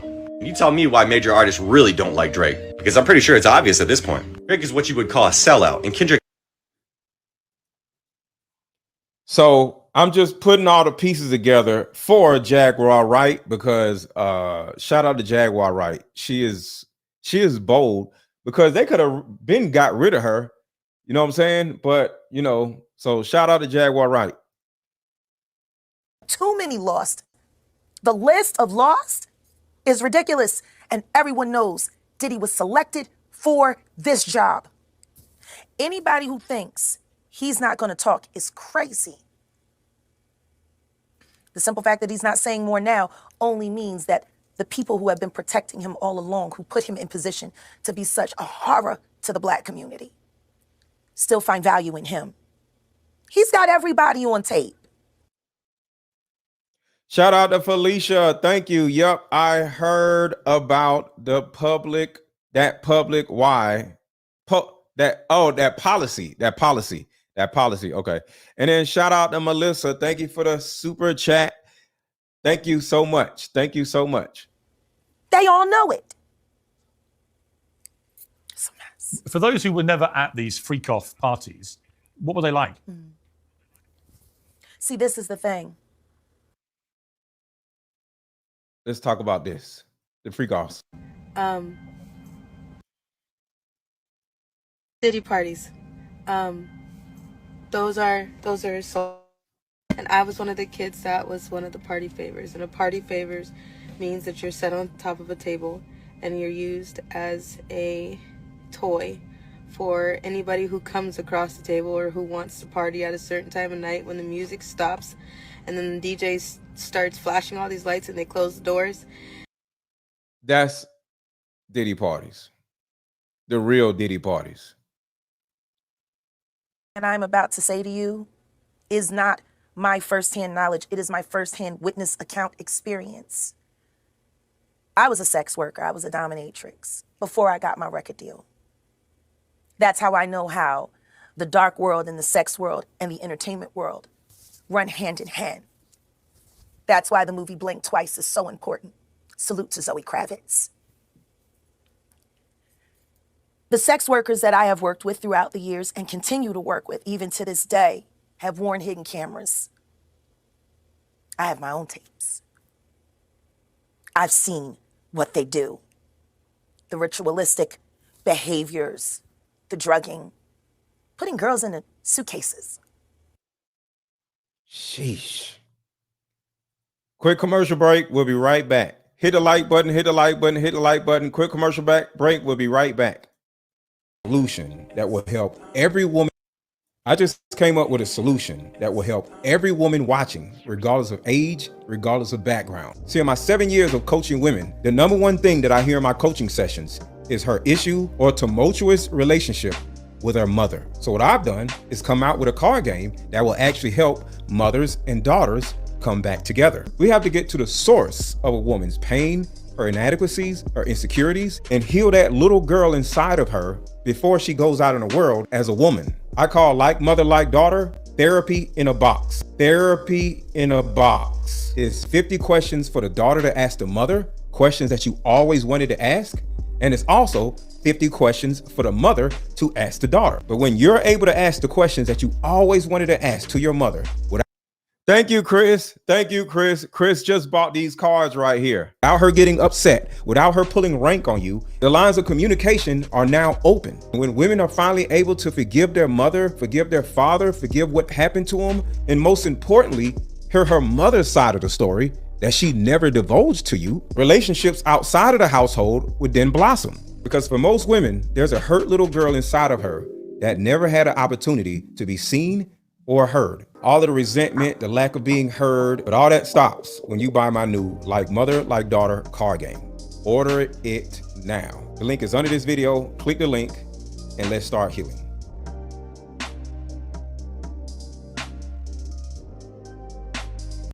All right, just so y'all know, that is a pre-order for the mother-daughter card game, right? The card games will be here on the 25th of this month. So that means you have till the 25th to buy the card games with the pre-order price. Because when the card game actually comes out and I have the card game in my hands, it will then be $199. So the card game right now, the mother-daughter card game, and it's meant to help any woman that has a tumultuous relationship with their mother. Put a 1 in the chat if you have had a tumultuous relationship with your mother. Put a 1 in the chat if you have had a tumultuous relationship with your mother and you would love to have a better relationship with her. Put a 1 in the chat if that's you.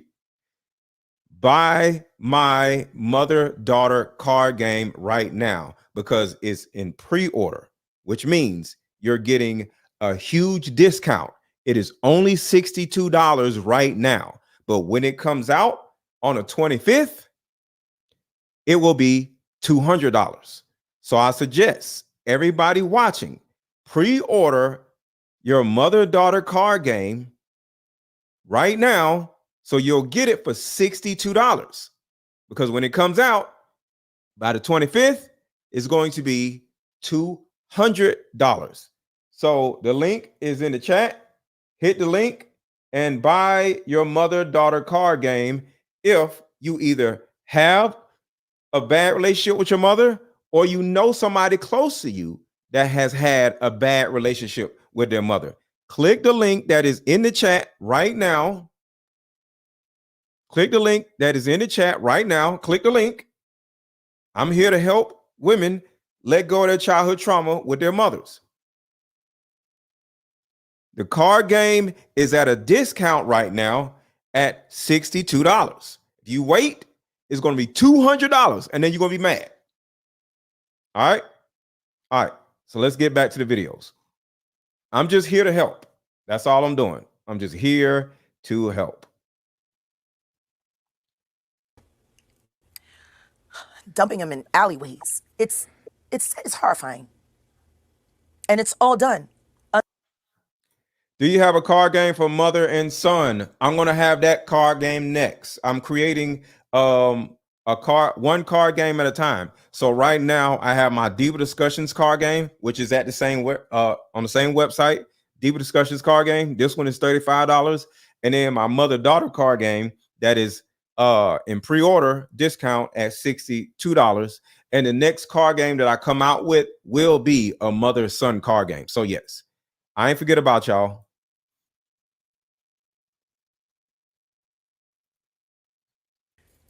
The sex workers that I have worked with throughout the years and continue to work with even to this day have worn hidden cameras. I have my own tapes. I've seen what they do. The ritualistic behaviors. All right, one last thing. Somebody says that's a lot of money for a card game. The reason why my mother-daughter card game is more expensive than an average card game, because it's like therapy in a box. Which would you rather do? Drag your mother to therapy and hope she actually listens to the therapist, knowing she ain't gonna do nothing but try to gaslight you and the damn therapist? Or would you like to go to your mom and say, hey, mom, I got this fun mother-daughter card game. You want to play it? And next thing you know, she's like, okay. And then y'all play it together and y'all heal together in your home versus sitting in front of a therapist arguing with your mother about who's right or who's wrong. Play a fun card game and heal from your childhood trauma and fall back in love with your mother at home instead of in a therapist's office. Because in a therapist's office, it's going to cost you $200, $300, $400, $500. But you play this card game, which is $200, y'all can heal in the comfort of your own home. So that's why it's $200, because it's therapy in a box. That's why. the drugging, putting girls in suitcases. Damn. Dumping them in alleyways. It's horrifying. And it's all done under the protection of, this is going to be paid off. There's another NDA. This is going to be, it's terrible. It seems to have been something that a lot of people knew about, but people were simply too scared to talk about. Everyone knows. And every person that's sitting there trying to act surprised knows very well. The whole point of this, like Cat Williams said when he sat with Shay Shay earlier this year, the whole point of this is for them in a coordinated effort to pretend like none of it is real, for the public's perception. But everyone knows what's going on, and it's been going on for years. It's been going on before Diddy. See, people keep looking at him like he's the Sputnik that came out of nowhere. This is someone who was designed to be what he is. We got to stop making Diddies. And if we're going to do that, then we got to go back. We got to go back to even further, the mentors of these people. Because Clive Diddy was Davis. taught how to do what he does systematically. And Clive Davis has been his greatest teacher. Shout out to Candy. Thank you for the Cash App. Shout out to Darlene. Thank you for the Cash App. Thank you for Robert. Thank you for the Cash App. Thank you, Linda, for the Cash App. Look, Clive Davis is not here to respond to that, nor is Jay-Z. But a lot of people, famous people in the music industry, have been notable, like I say, by their silence so far. It's also been notable that since the Me Too campaign began in 2017, the music industry has largely avoided the same scrutiny that other industries have had. Why do you think that is? I'm sorry, I didn't hear that. Since Me Too began in 2017, the music industry has largely avoided the same kind of scrutiny that other industries have had. Why do you think that is? Well, because the Me Too movement was a ruse. It was a setup. It was a scam. I'm saying that now, publicly. Dream Hampton spearheaded the Surviving R. Kelly campaign, which fueled the Me Too campaign. And that was all funded by Sean Carter to make sure that Robert Kelly went to jail. Get his lick back. Why is nobody understanding that Dream Hampton was being financed and ran by Sean Carter? They were able to go and get all of these witnesses because he was there with Robert Kelly. How does Jay-Z sit down with Gayle King and she not ask him one question about the intersection between him and Aaliyah and Robert Kelly? This is What's up, Melanin Goddess? insane that people keep refusing to see what's right there. If the Me Too movement were real, why aren't they speaking now? Thank you, Melanin Goddess, for the $2 cash. Super chat. Much love, Mr. Lego. Thank you so much. They've also been very quiet in this time of the diddler's downfall. Jaguar, Guess they're on vacation. if this goes to court, Jaguar, do you think that the world is going to be shocked by what comes out? Oh, absolutely. I just don't know why they are. I want to show y'all another demon lady that Jay-Z and Diddy hang out with. Check this out. Celebrity in Hollywood friends with the witch. Explain this one to me. Here with Michelle Lamy, and just pay very close attention to how they treat this woman. Shortly after, this is her backstage of ASAP. Y'all see this? Y'all see this too? They're doing ritual dances with witch people. Look at this shit. This is Jay-Z with a witch. And then this is another witch. And this woman has deep connections with every single celebrity. I mean, many That's Usher right there. pictures and videos of her and Usher, Kim Kardashian, Migos, Kanye West, ASAP Rocky, whatever, you name it, almost every single celebrity. But who is this woman? You look her up, it says she's a fashion designer, filmmaker, producer, whatever. But she's also married to Rick Owens, and now we're getting warmer. If you know anything about Rick Owens, he's known as the Dark Lord of fashion. Now, if this woman is married to the Lord of Darkness when it comes to fashion, and she's a fashion designer, This is literally her wearing his head. You start wondering, what is she doing with all these artists? Surely it can't be all fashion, right? And then you see pictures of her with Arina Abramovich, which is outspoken for her art, but also. And this is Arina Abramovich. This woman right here, dancing with Jay-Z. Marina Abramovich. Look at the bottom video. Look at the bottom part of the video. This is what she does. Blood. She's painting Jesus with. It's crazy. Hold on. Let's read what was on the wall. I don't know if I want to read this. What the hell? A sharp knife cut deeply. I'm not reading that whole thing, but yeah, it's blood on the wall. Y'all ain't finna get me. So Jay-Z is dancing with this witch. Why? Because this is a ritual. Jay-Z, look at this shit. And I'm not playing music because I don't want to get demonetized. So, man, this is crazy. It's been happening in front of everyone's faces for decades. For decades. How many victims? What's the difference between me and Judy Garland? Social media. How many victims? There was none for her. How many victims potentially do you think there could be? Thousands. Thousands. I've talked to hundreds that I deal with still myself. I have 3 victims right now who are willing to give testimony about not only what Mr. Carter has done to them, but his wife as well. They're a nasty little couple. They do nasty things. What do you think happened with Kim Keeping people against their will. Putting people on planes while they're unconscious, just like Aaliyah got on that plane. Unconscious. There's a lot of things that people don't want to talk about, Piers.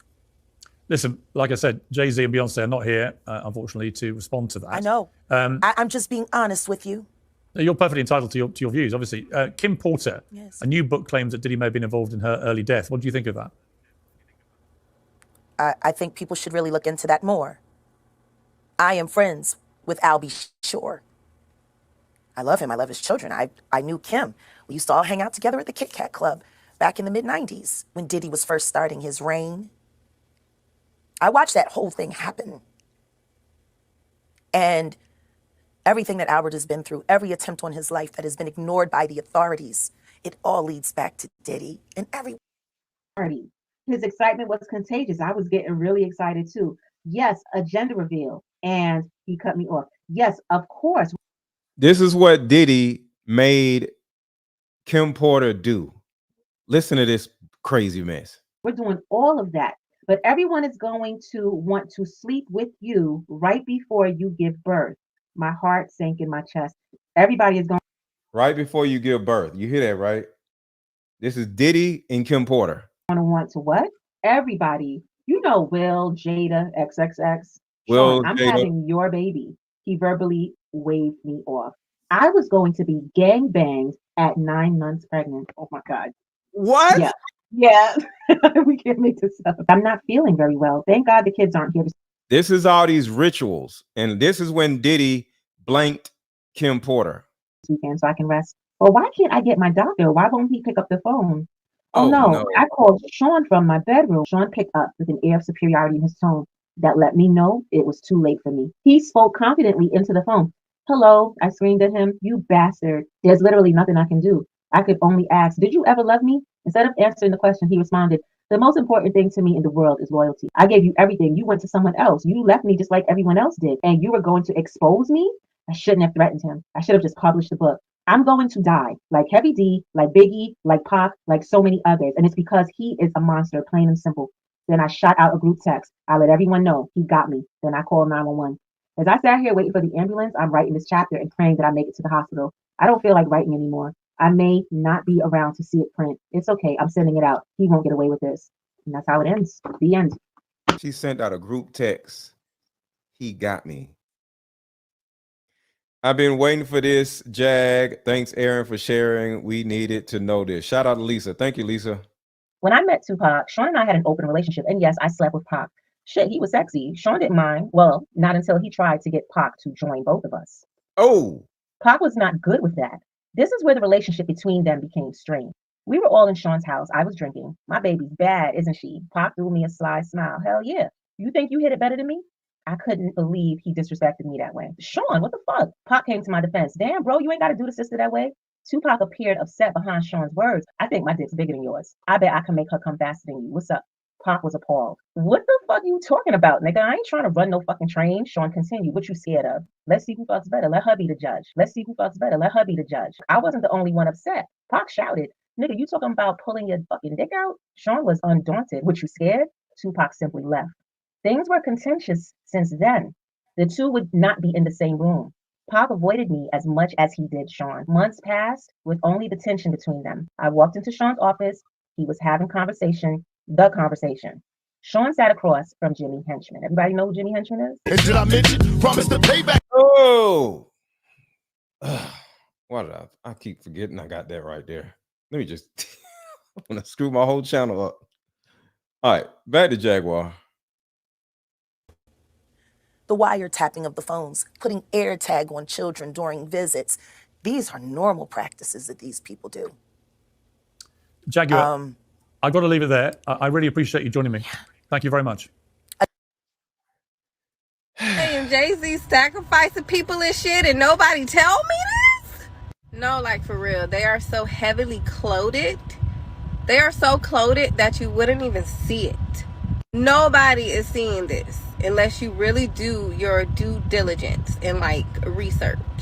Okay, so before Jay-Z, it was Big L. But guess what happened to him? He died. And Jay-Z took his place. Jay-Z was also doing music with Tupac. Tupac died.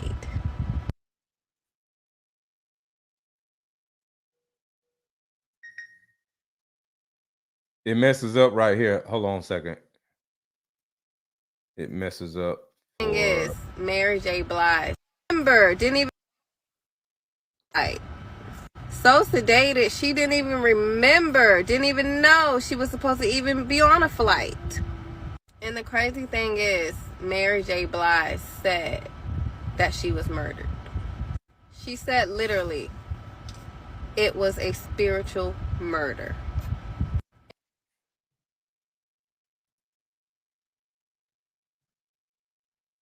It messes up again right here, y'all. Give it a second. Shout out to Juanita for the $5 Cash App. Thank you so much. Shout out to Esther Wiley for the Cash App also. Thank you so much.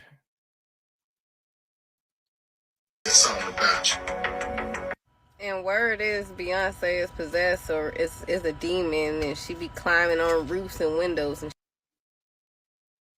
I do not believe she be climbing on roofs and windows, so I don't know about all that. But yeah. everybody turns into like a frenzy and start. And this is Ali. Shout out to Kimberly. Thank you so much for this for the Cash App also. Thank y'all. I appreciate you. Y'all blessing me. I appreciate y'all. Y'all really blessing me. I appreciate y'all. It's going into a crazed animal-like demonic state and you have no idea what's going on. And yes, there was a time where I was just like completely don't give a shit because it happened, and I was the type of kid that thought that, you know, you're in the presence of royalty and they make it seem like you're in the presence of Hollywood, so you should be honored and you should be appreciating that you're there. And I was that person. I totally acted like that. I was like, oh, it's fine, you know, it really doesn't matter. But then it really did matter when my pimp was like, he had rules. He had lots of rules, and it was more money. And if you know the difference between a pimp, a John, and a trafficker, the trafficker is the supplier, but the pimp is collecting the money and the John is doing the buying. So if the pimp is saying that. Did you get my $10 super chat? Oh, okay. I just seen it. I must was looking away. Hold on 1 second. Let me read it real quick. Thank you so much. Never Too Far Gone Ministries. Love what you do. If I were rich, you would be rained on. Thank you for being honest. I appreciate you. I appreciate you. Thank you, Aletha. Thank you. I appreciate you. I appreciate you. I appreciate you. Yeah, but thank you for reminding me, because I'm, the chat is going so fast I didn't see it. Thank you so much. Full house, actual full-blown sex is, by the way, kids don't watch this. Let me fast forward a little bit.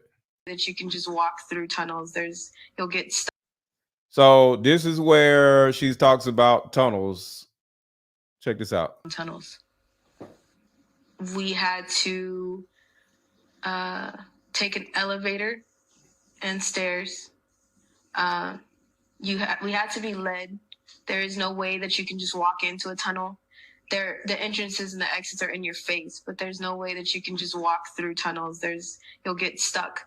You'll go deeper and deeper, and you won't be able to come back out because it's hard, because the tunnels run all different directions for miles and miles and miles and miles. So if you go down the wrong one, you'll get stuck, and it's confusing to turn back around and get back to where you're going. So you have to be led in and out. I think people assume that when you get underground, it's just this dirt and you keep going deeper and there's more dirt and then there's cages of children. No, that's not how it works.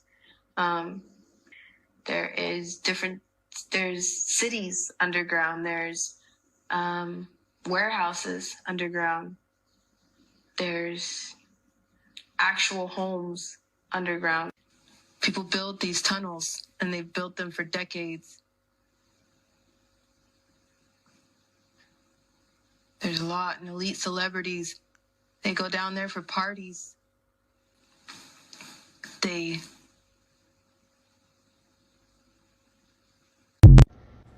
We're on our way to tie up some loose ends with some.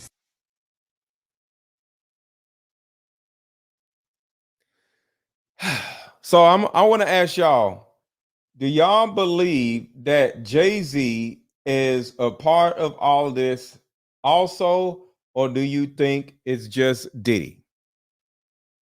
What do y'all think?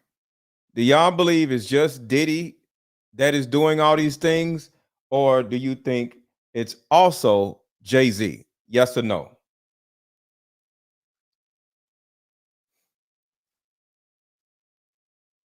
What do y'all think? Yes or no? Jay-Z or just Diddy, or both?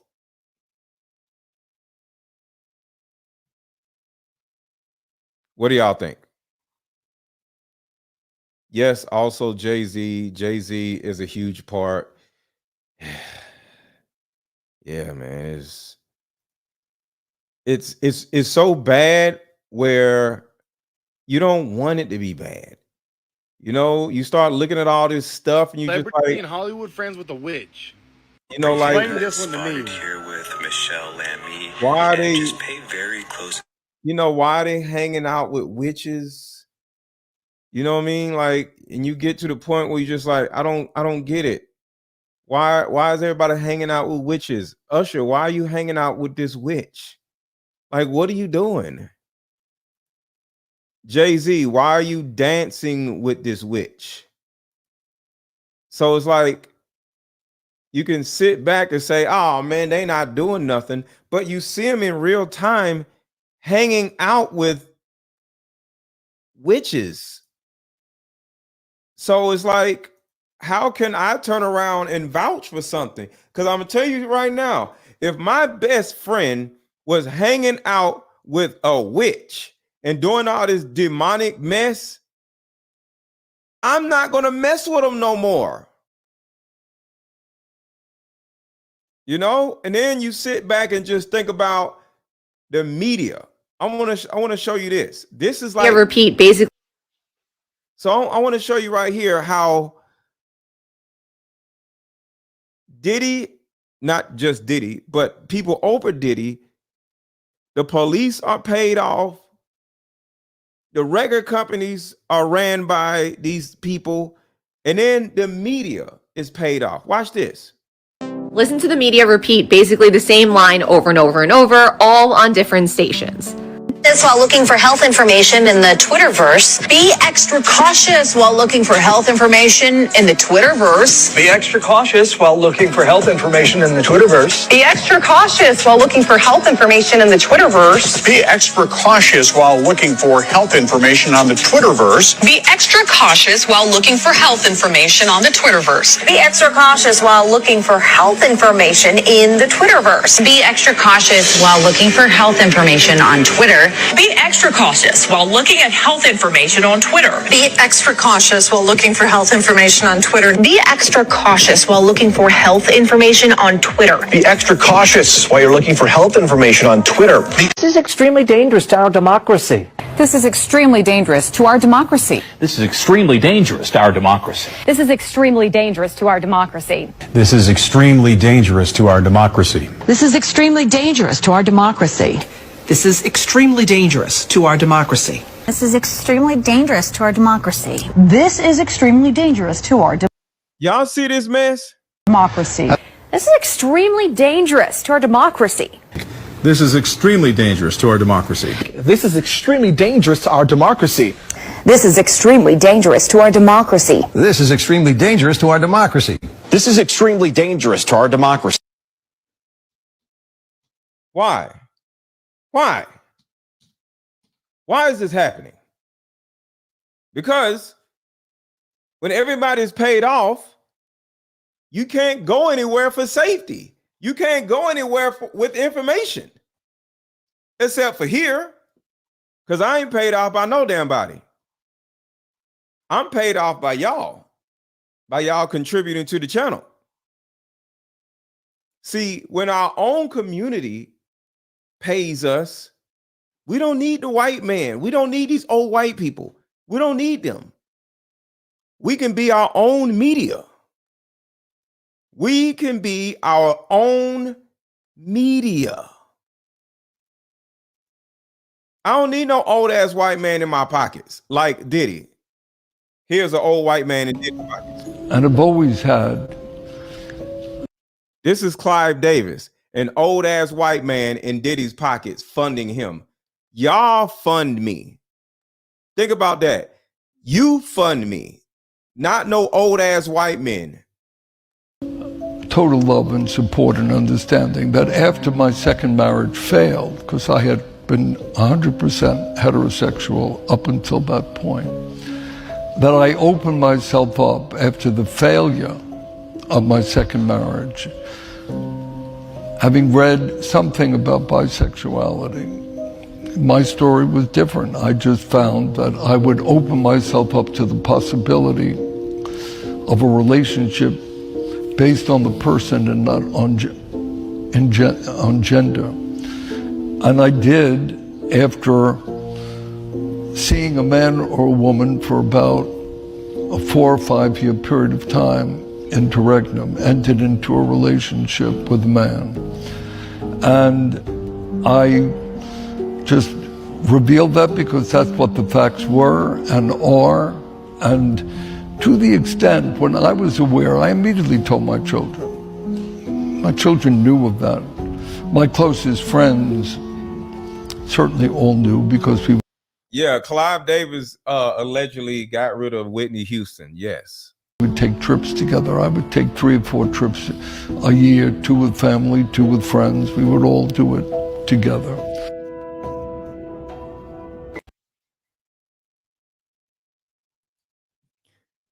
See, here's the thing that nobody wants to talk about. I'm just going to say it.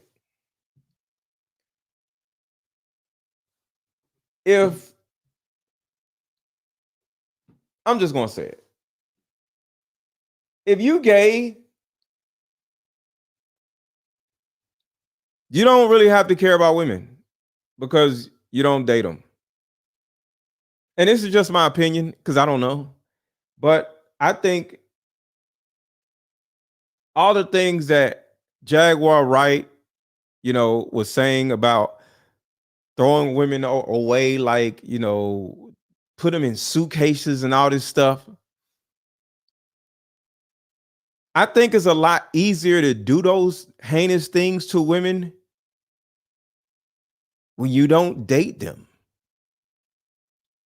So I think Clive Davis, Diddy, and these other dudes, they end up being, you know, the G word, and it makes it easier for them to disregard women because they don't like them.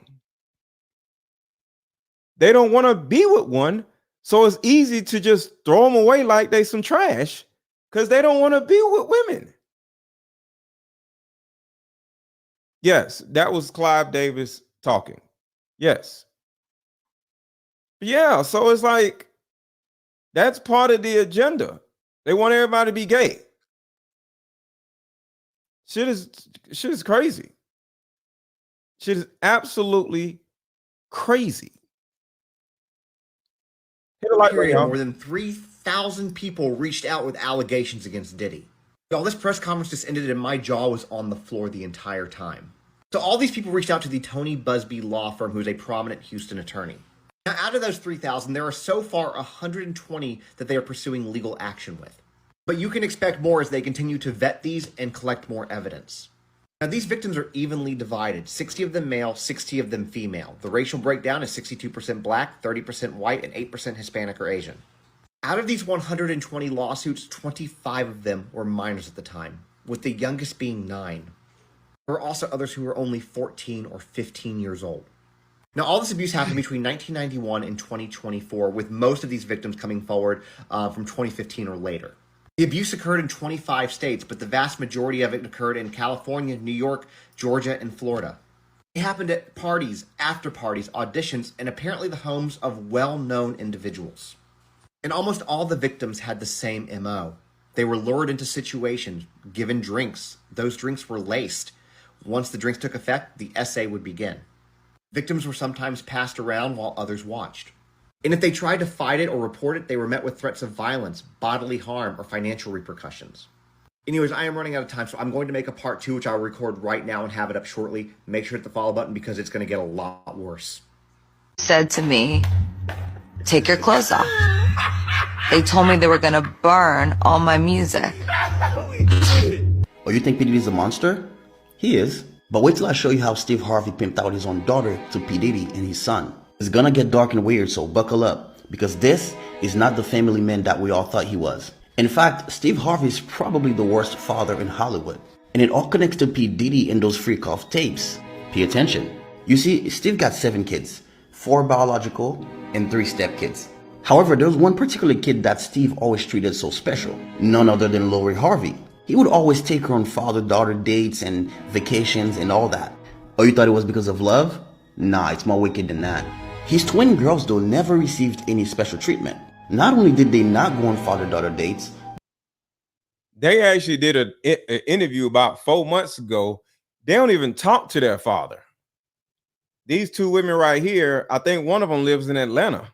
But Steve couldn't even attend their graduation. Now, some people say it's probably because they're not as beautiful as Lori, so they can't be as beneficial to Steve as Lori. But I read somewhere that Jay-Z and Leo Cohen both left the country. I haven't heard anything about that, Lisa. You might be right. I digress. It wasn't just the daughters, though, that got ignored. He was a deadbeat dad to his son, Broderick, for the first 16 years of his life. Don't even get me started on his second son, Winton. Steve literally got investigated by the police and CPS for beating Winton so bad that he couldn't sit. I told you he was the worst father in Hollywood, but this is not even the worst part. It gets more wicked. Remember when Lori and Diddy started dating in 2019? How about we meet up at a coffee shop and play this fun dating card game? We'll have fun and see if we're compatible all at the same time. Ooh, what's the name of the game? It's called Deeper Discussions. I'm down. Okay, meet you at 6. Fellas, buy this card game. Ladies, buy this card game. Buy about 2 or 3 card games. The main reason why people can't stay together isn't because they don't like each other no more. It's actually because their present family issues come up or their past family issues come up. But when you play Deeper Discussions, you'll be able to understand a person's family issues up front. This game can be played with either 2 people or an entire group. So have fun. Question number 1. Name a time when money was the main factor while a relationship went bad. Deeper Discussions Dating Edition. Again, these cards are good for vetting a potential boyfriend, Candidate. a potential girlfriend, a potential husband, a potential wife. The texture of these cards are so soft and silky, by the way. Like They ain't gonna get really wore out. durable. A dating card game for introverts who have a hard time asking the much needed compatibility questions. Deeper Discussions, the card game.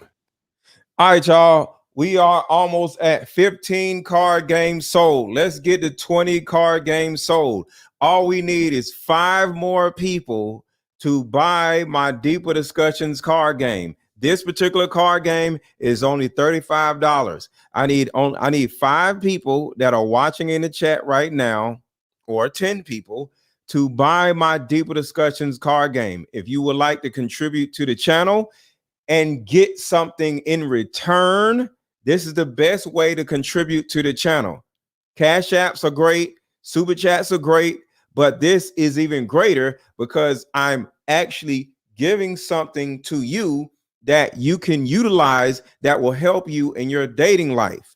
This card game is for men and women that will help you vet the opposite sex to find out what type of childhood trauma they dealt with, so you can either see that y'all are compatible or so you can avoid them.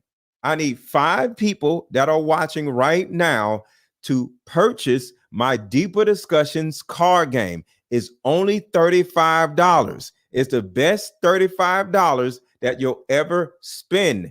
So go to the link that is in the chat, or either go under this video and you'll see all my card games. Click the link and buy one of my card games. It could be this one, or it can be my mother-daughter card game. This one right here that will help every woman.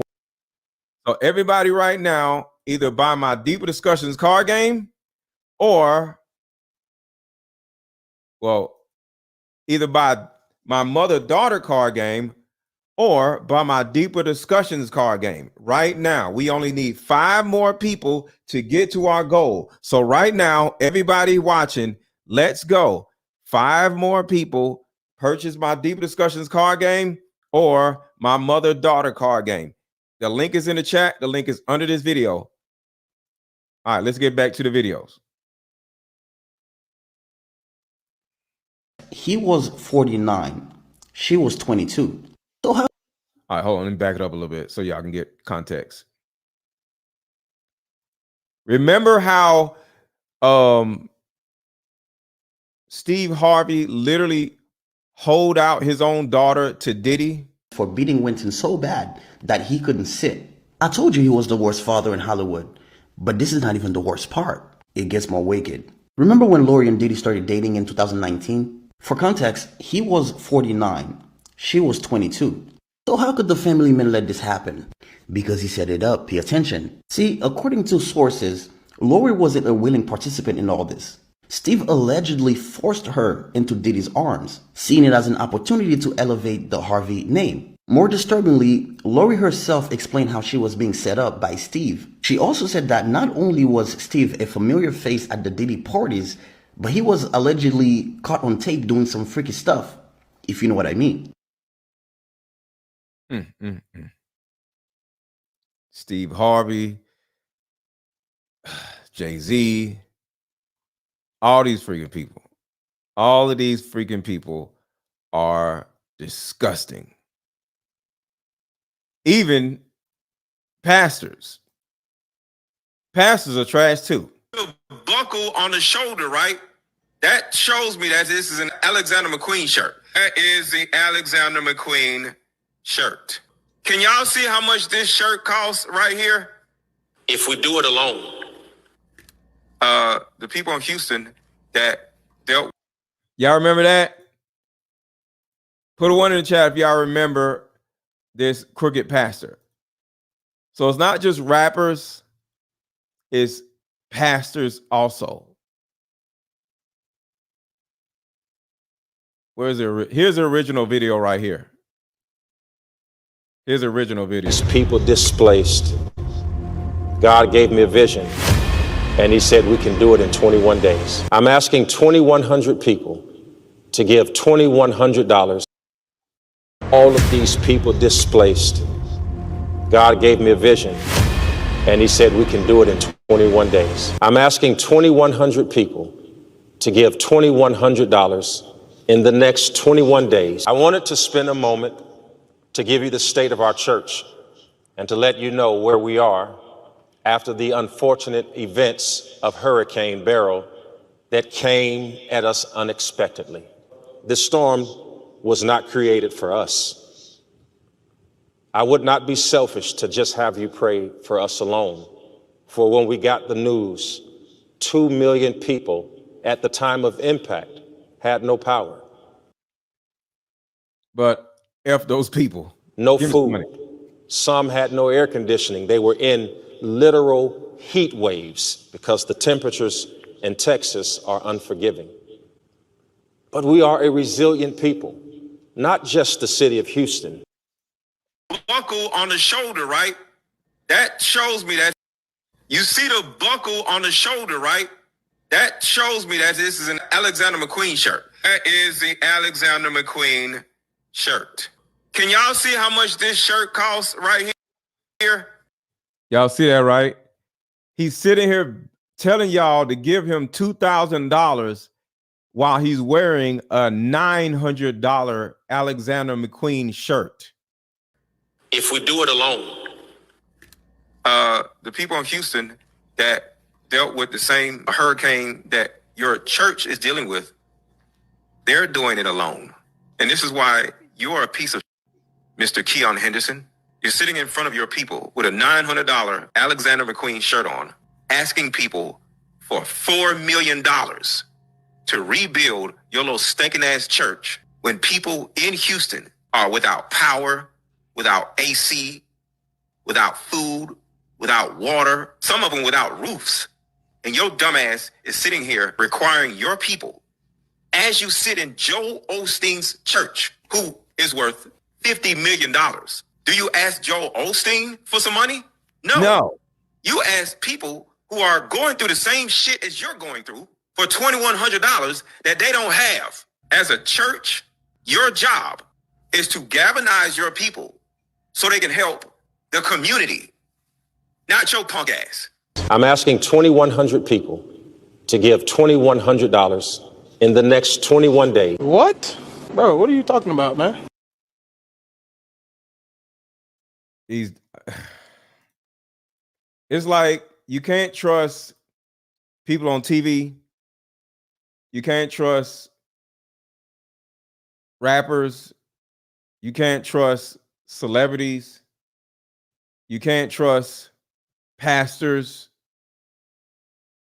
Freaking P. Diddy has been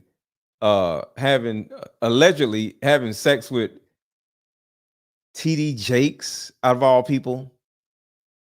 It's freaking disgusting. It's freaking disgusting. Look. The media repeat basically you can't trust the news. The same line over and over and over, all on different stations.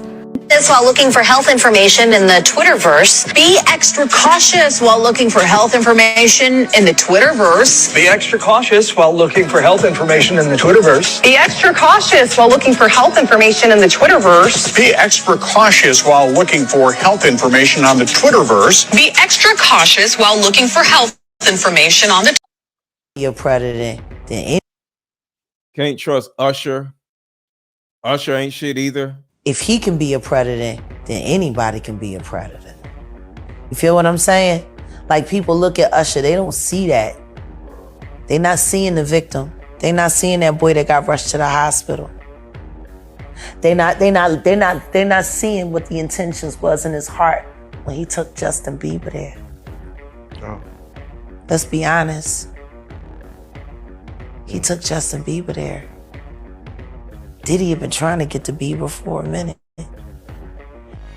But it wasn't until Usher took over management and had guardianship and gave temporary guardianship to the diddler for 48 hours. Think about that. Usher came in and discovered it and managed him and got custody of him and promised to look after him. And then he sent him to the diddler. Does that sound like a good guy? It's horrible. Does that sound like a good guy? Now that we know what Diddy's really like. To take another boy, another talented boy, and put him in your place so it ain't gotta be you no more. Mila Kunis has allegedly moved out of the home she shares with Ashton Kutcher because she is aware of the fact that hit with his 12th lawsuit. Diddy is being sued by a Jane Doe who is alleging SA and saying that she got pregnant with his baby. So this Jane Doe is claiming that Diddy repeatedly assaulted her over a 4-year period and says one of the encounters resulted in her getting pregnant and she ended up suffering a miscarriage. She claims that she first met Diddy overseas in fall 2020 and was invited to join the rapper on an all-expensive paid trip.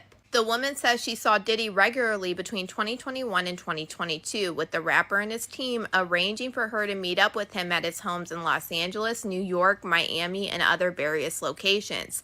However, she said she did not travel at her own volition, claiming that Diddy and his staff would use coercive and harassing language to make her agree. The woman claims that drivers would show up at her home to take her to Diddy, which left her feeling like she didn't have a choice in the matter.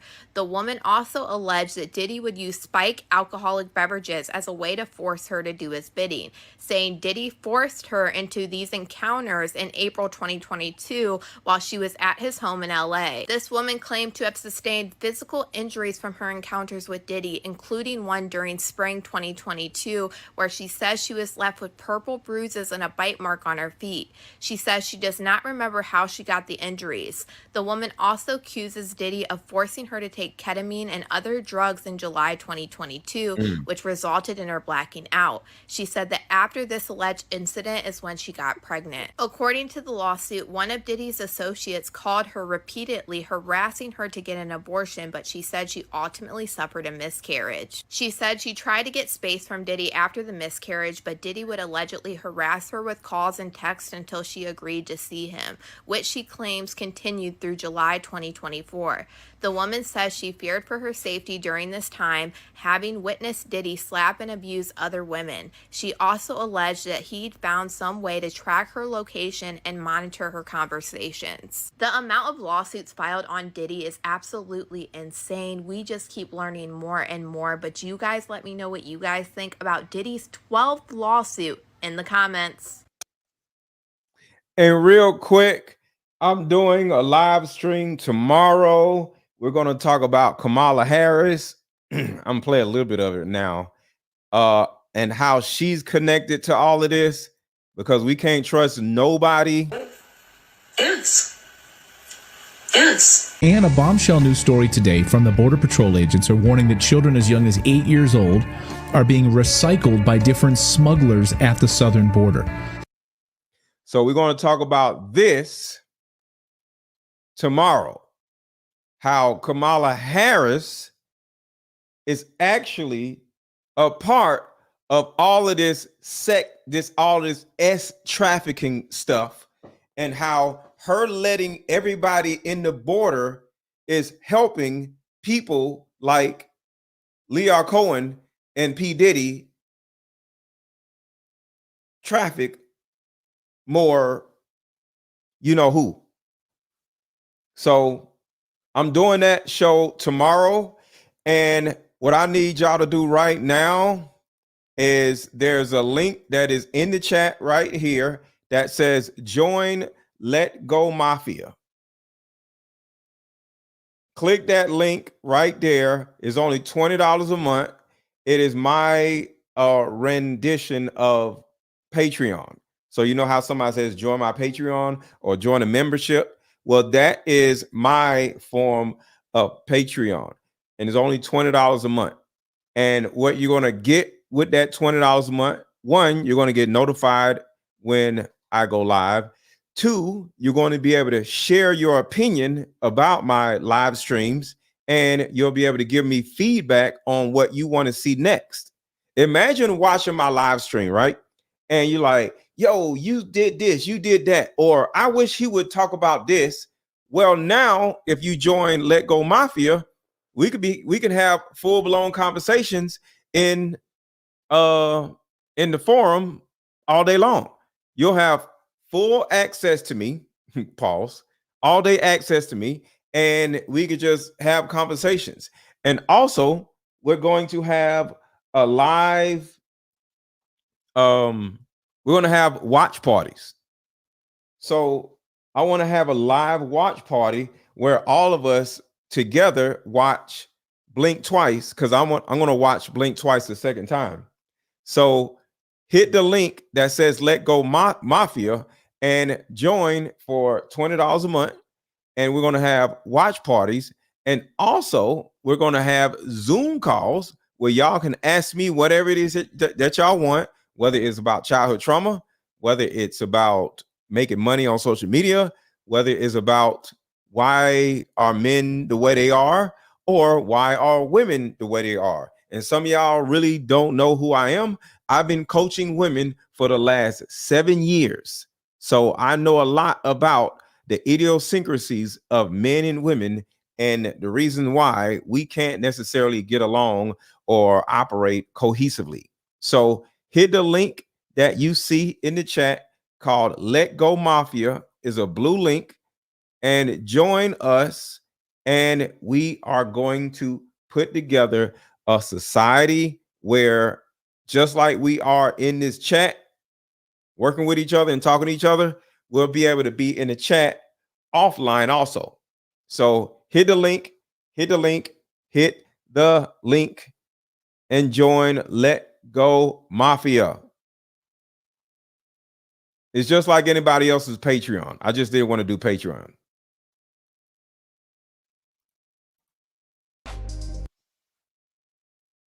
I just came up with a solution that will help every woman watching, regardless of age, regardless of background. See, in my 7 years of coaching women, the number one thing that I hear in my coaching sessions is her issue or tumultuous relationship with her mother. So what I've done is come out with a card game that will actually help mothers and daughters come back together. We have to get to the source of a woman's pain, her inadequacies, her insecurities, and heal that little girl inside of her before she goes out in the world as a woman. I call Like Mother, Like Daughter therapy in a box. Therapy in a box is 50 questions for the daughter to ask the mother, questions that you always wanted to ask.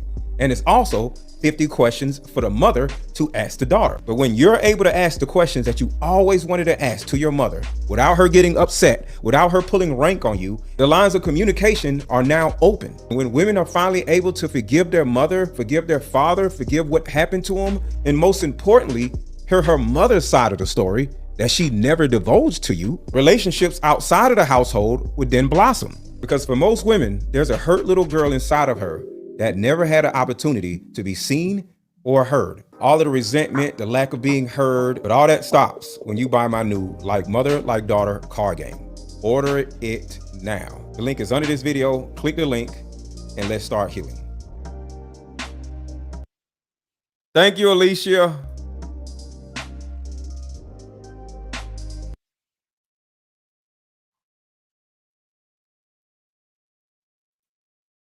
Up at a coffee shop and play this. Hey, how about we meet up at a coffee shop and play this fun dating card game? We'll have fun and see if we're compatible all at the same time. Ooh, what's the name of the game? It's called Deeper Discussions. I'm down. Okay, meet you at 6. Thank you so much, Suzanne. I appreciate you, Suzanne. Thank you, thank you, thank you. Thank you so much for this stream and this chat. I just linked all the pieces of the puzzle and it's too much to deal with on my own. Yes, and we're going to link another piece tomorrow. We're going to talk about Kamala Harris and how she has something to do with this whole thing too. At 6. Fellas, buy this card game. Ladies, buy this card game. Buy about 2 or 3 card games. The main reason why people can't stay together isn't because they don't like each other no more. It's actually because their present family issues come up or their past family issues come up. But when you play Deeper Discussions, you'll be able to understand a person's family issues up front. This game can be played with either 2 people or an entire group. So have fun. Question number 1. Name a time when money was the main factor why a relationship went bad. Deeper Discussions Dating Edition. Again, these cards are good for vetting a potential boyfriend, Candidate. a potential girlfriend, a potential husband, a potential wife. The texture of these cards are so soft and silky, by the way. Like Like they ain't gonna get really wore out. after you- durable. A dating card game for introverts who have a hard time asking the much needed compatibility questions. Deeper discussions, the card game. And before I go, does anybody have any relationship questions? Before I go, does anybody have any relationship questions you would like to ask before I go? I've been coaching men and women for the last 7 years, so I'm very good at answering questions. So drop in the chat if you have a relationship question. I'm gonna give y'all a couple minutes to see if y'all have any relationship questions before we go. So drop in the chat if you have any questions about the opposite sex, relationship questions, or anything. That was when Trump was with police, showing love from the Connecticut. What's going on, Desiree? Thank you so much. Mel Gibson. Yeah, Mel Gibson was one of the early people that we see go crazy.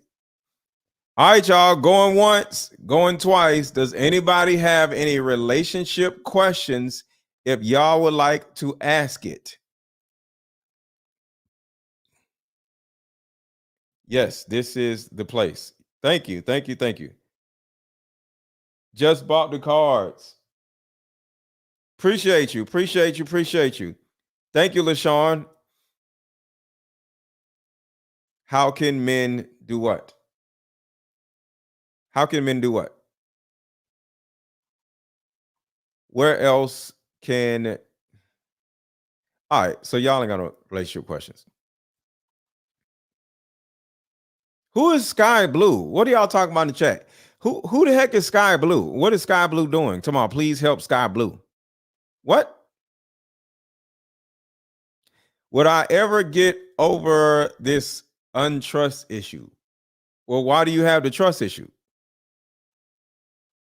We don't just have trust issues. The trust issue, read her post. What post? I don't know what you're talking about, Sherry. People don't just wake up with trust issues. People don't trust. And that might sound crazy, but I want you to think about this. It's not that you don't trust other people. It's that you don't trust yourself. The cards are soft and silky. They are soft and silky. Don't be hating on my cards. Hold on. I'm gonna answer your question. Look, this is what she's talking about. Hold on. What she said. The cards are soft and silky right here. Gonna get wore out. after Durable. A dating card. Like they ain't gonna... the texture of these cards are so soft and silky. Yes, they're soft and silky.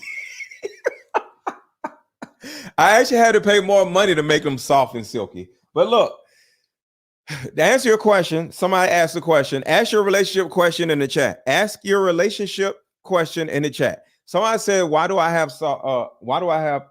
you have trust issues?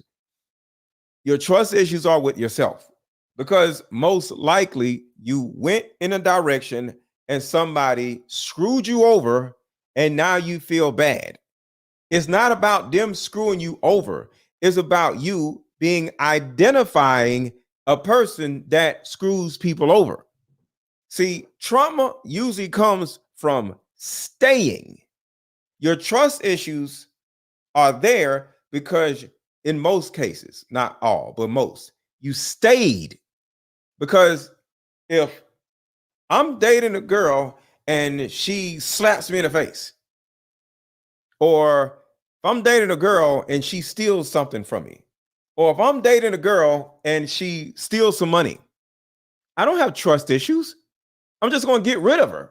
And I'm going to pay attention to the next girl I bring around me so she won't do that. I don't have trust issues. But if I stay with the girl and forgive her for cheating on me, stealing my money, or slapping me, or something crazy, now I have trust issues because I don't trust myself. I don't trust my own boundaries. I don't trust my own discernment. So you have trust issues because you don't trust you. Because if you let anybody screw you over, they'll screw you over. Like, you send me a $1,000 super chat or cash app, I'm gonna take it. And then you might be like, he took advantage of me. No, you sent me $1,000 cash app. You see how that works? So is you either doing something or allowing somebody to do something to you multiple times that has given you trust issues. But if you were to have better boundaries, better discernment, you wouldn't have trust issues. And that is specifically why I created my Deeper Discussions card game. Because this helps people with their trust issues. Because like I said, it's within you. But if you sit some cards in front of a person and say, hey, let's play this card game, and y'all start playing a card game, Deeper Discussions, it will alleviate your trust issues. Let me see if y'all have any other relationship questions. Am I the only one that can see these posts? I don't know what you're talking about. Check out Essie Burry. She got all the tea on Steve Harvey. He was harassing her. Hold on. Essie Burry. Let me write that down. E-S-S-I-E Burry. All right, I'll look up Essie Burry. Let's see. No, I left the marriage after I found out. Okay. Everybody else can talk about Diddy. I want to hear about Sky Blue, who's a victim now. I don't know who Sky Blue is. Y'all keep talking about Sky Blue. Who the heck is Sky Blue? Okay, Ruth says, if a man dated a woman for 8 years and not asked to marry her, then asks and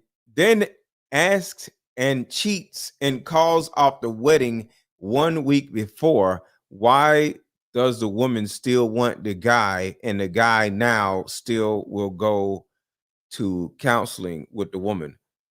Because the woman doesn't have any boundaries, the woman doesn't have any self-worth, and the woman thinks that the guy is irreplaceable. See, I don't think any woman is irreplaceable. Like, if you start doing, screwing me over, I'm gonna get rid of you. So somebody asked me questions. Somebody asked me, do I have any questions from the card games? So one of the questions from my Deeper Discussions card game is, describe the negative side of you and your mother's relationship dynamic. That's one of the questions on my Deeper Discussions card game. They are deep questions.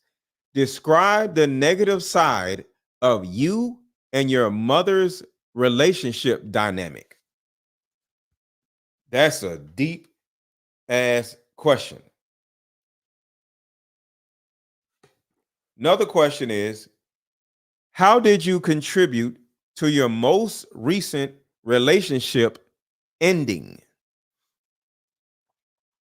How did you contribute to your most recent relationship ending? Just forget it. I see what is going on. All right, I'm done with this Sky Blue. Tasha K dropped the bomb on Kevin Hart. Why? Just now? Tasha K just dropped the bomb on Kevin Hart just now? Jay-Z old business partner exposing him. Choke No Joke is his name. Oh yeah, I know who Choke No Joke is. All right, y'all. So I'm finna go because I don't know what the hell y'all talk about. Sky Blue. I don't know who that is. So talk to y'all later. Y'all have a good rest of y'all night. Make sure to join Let Go Mafia, and I'll see y'all tomorrow.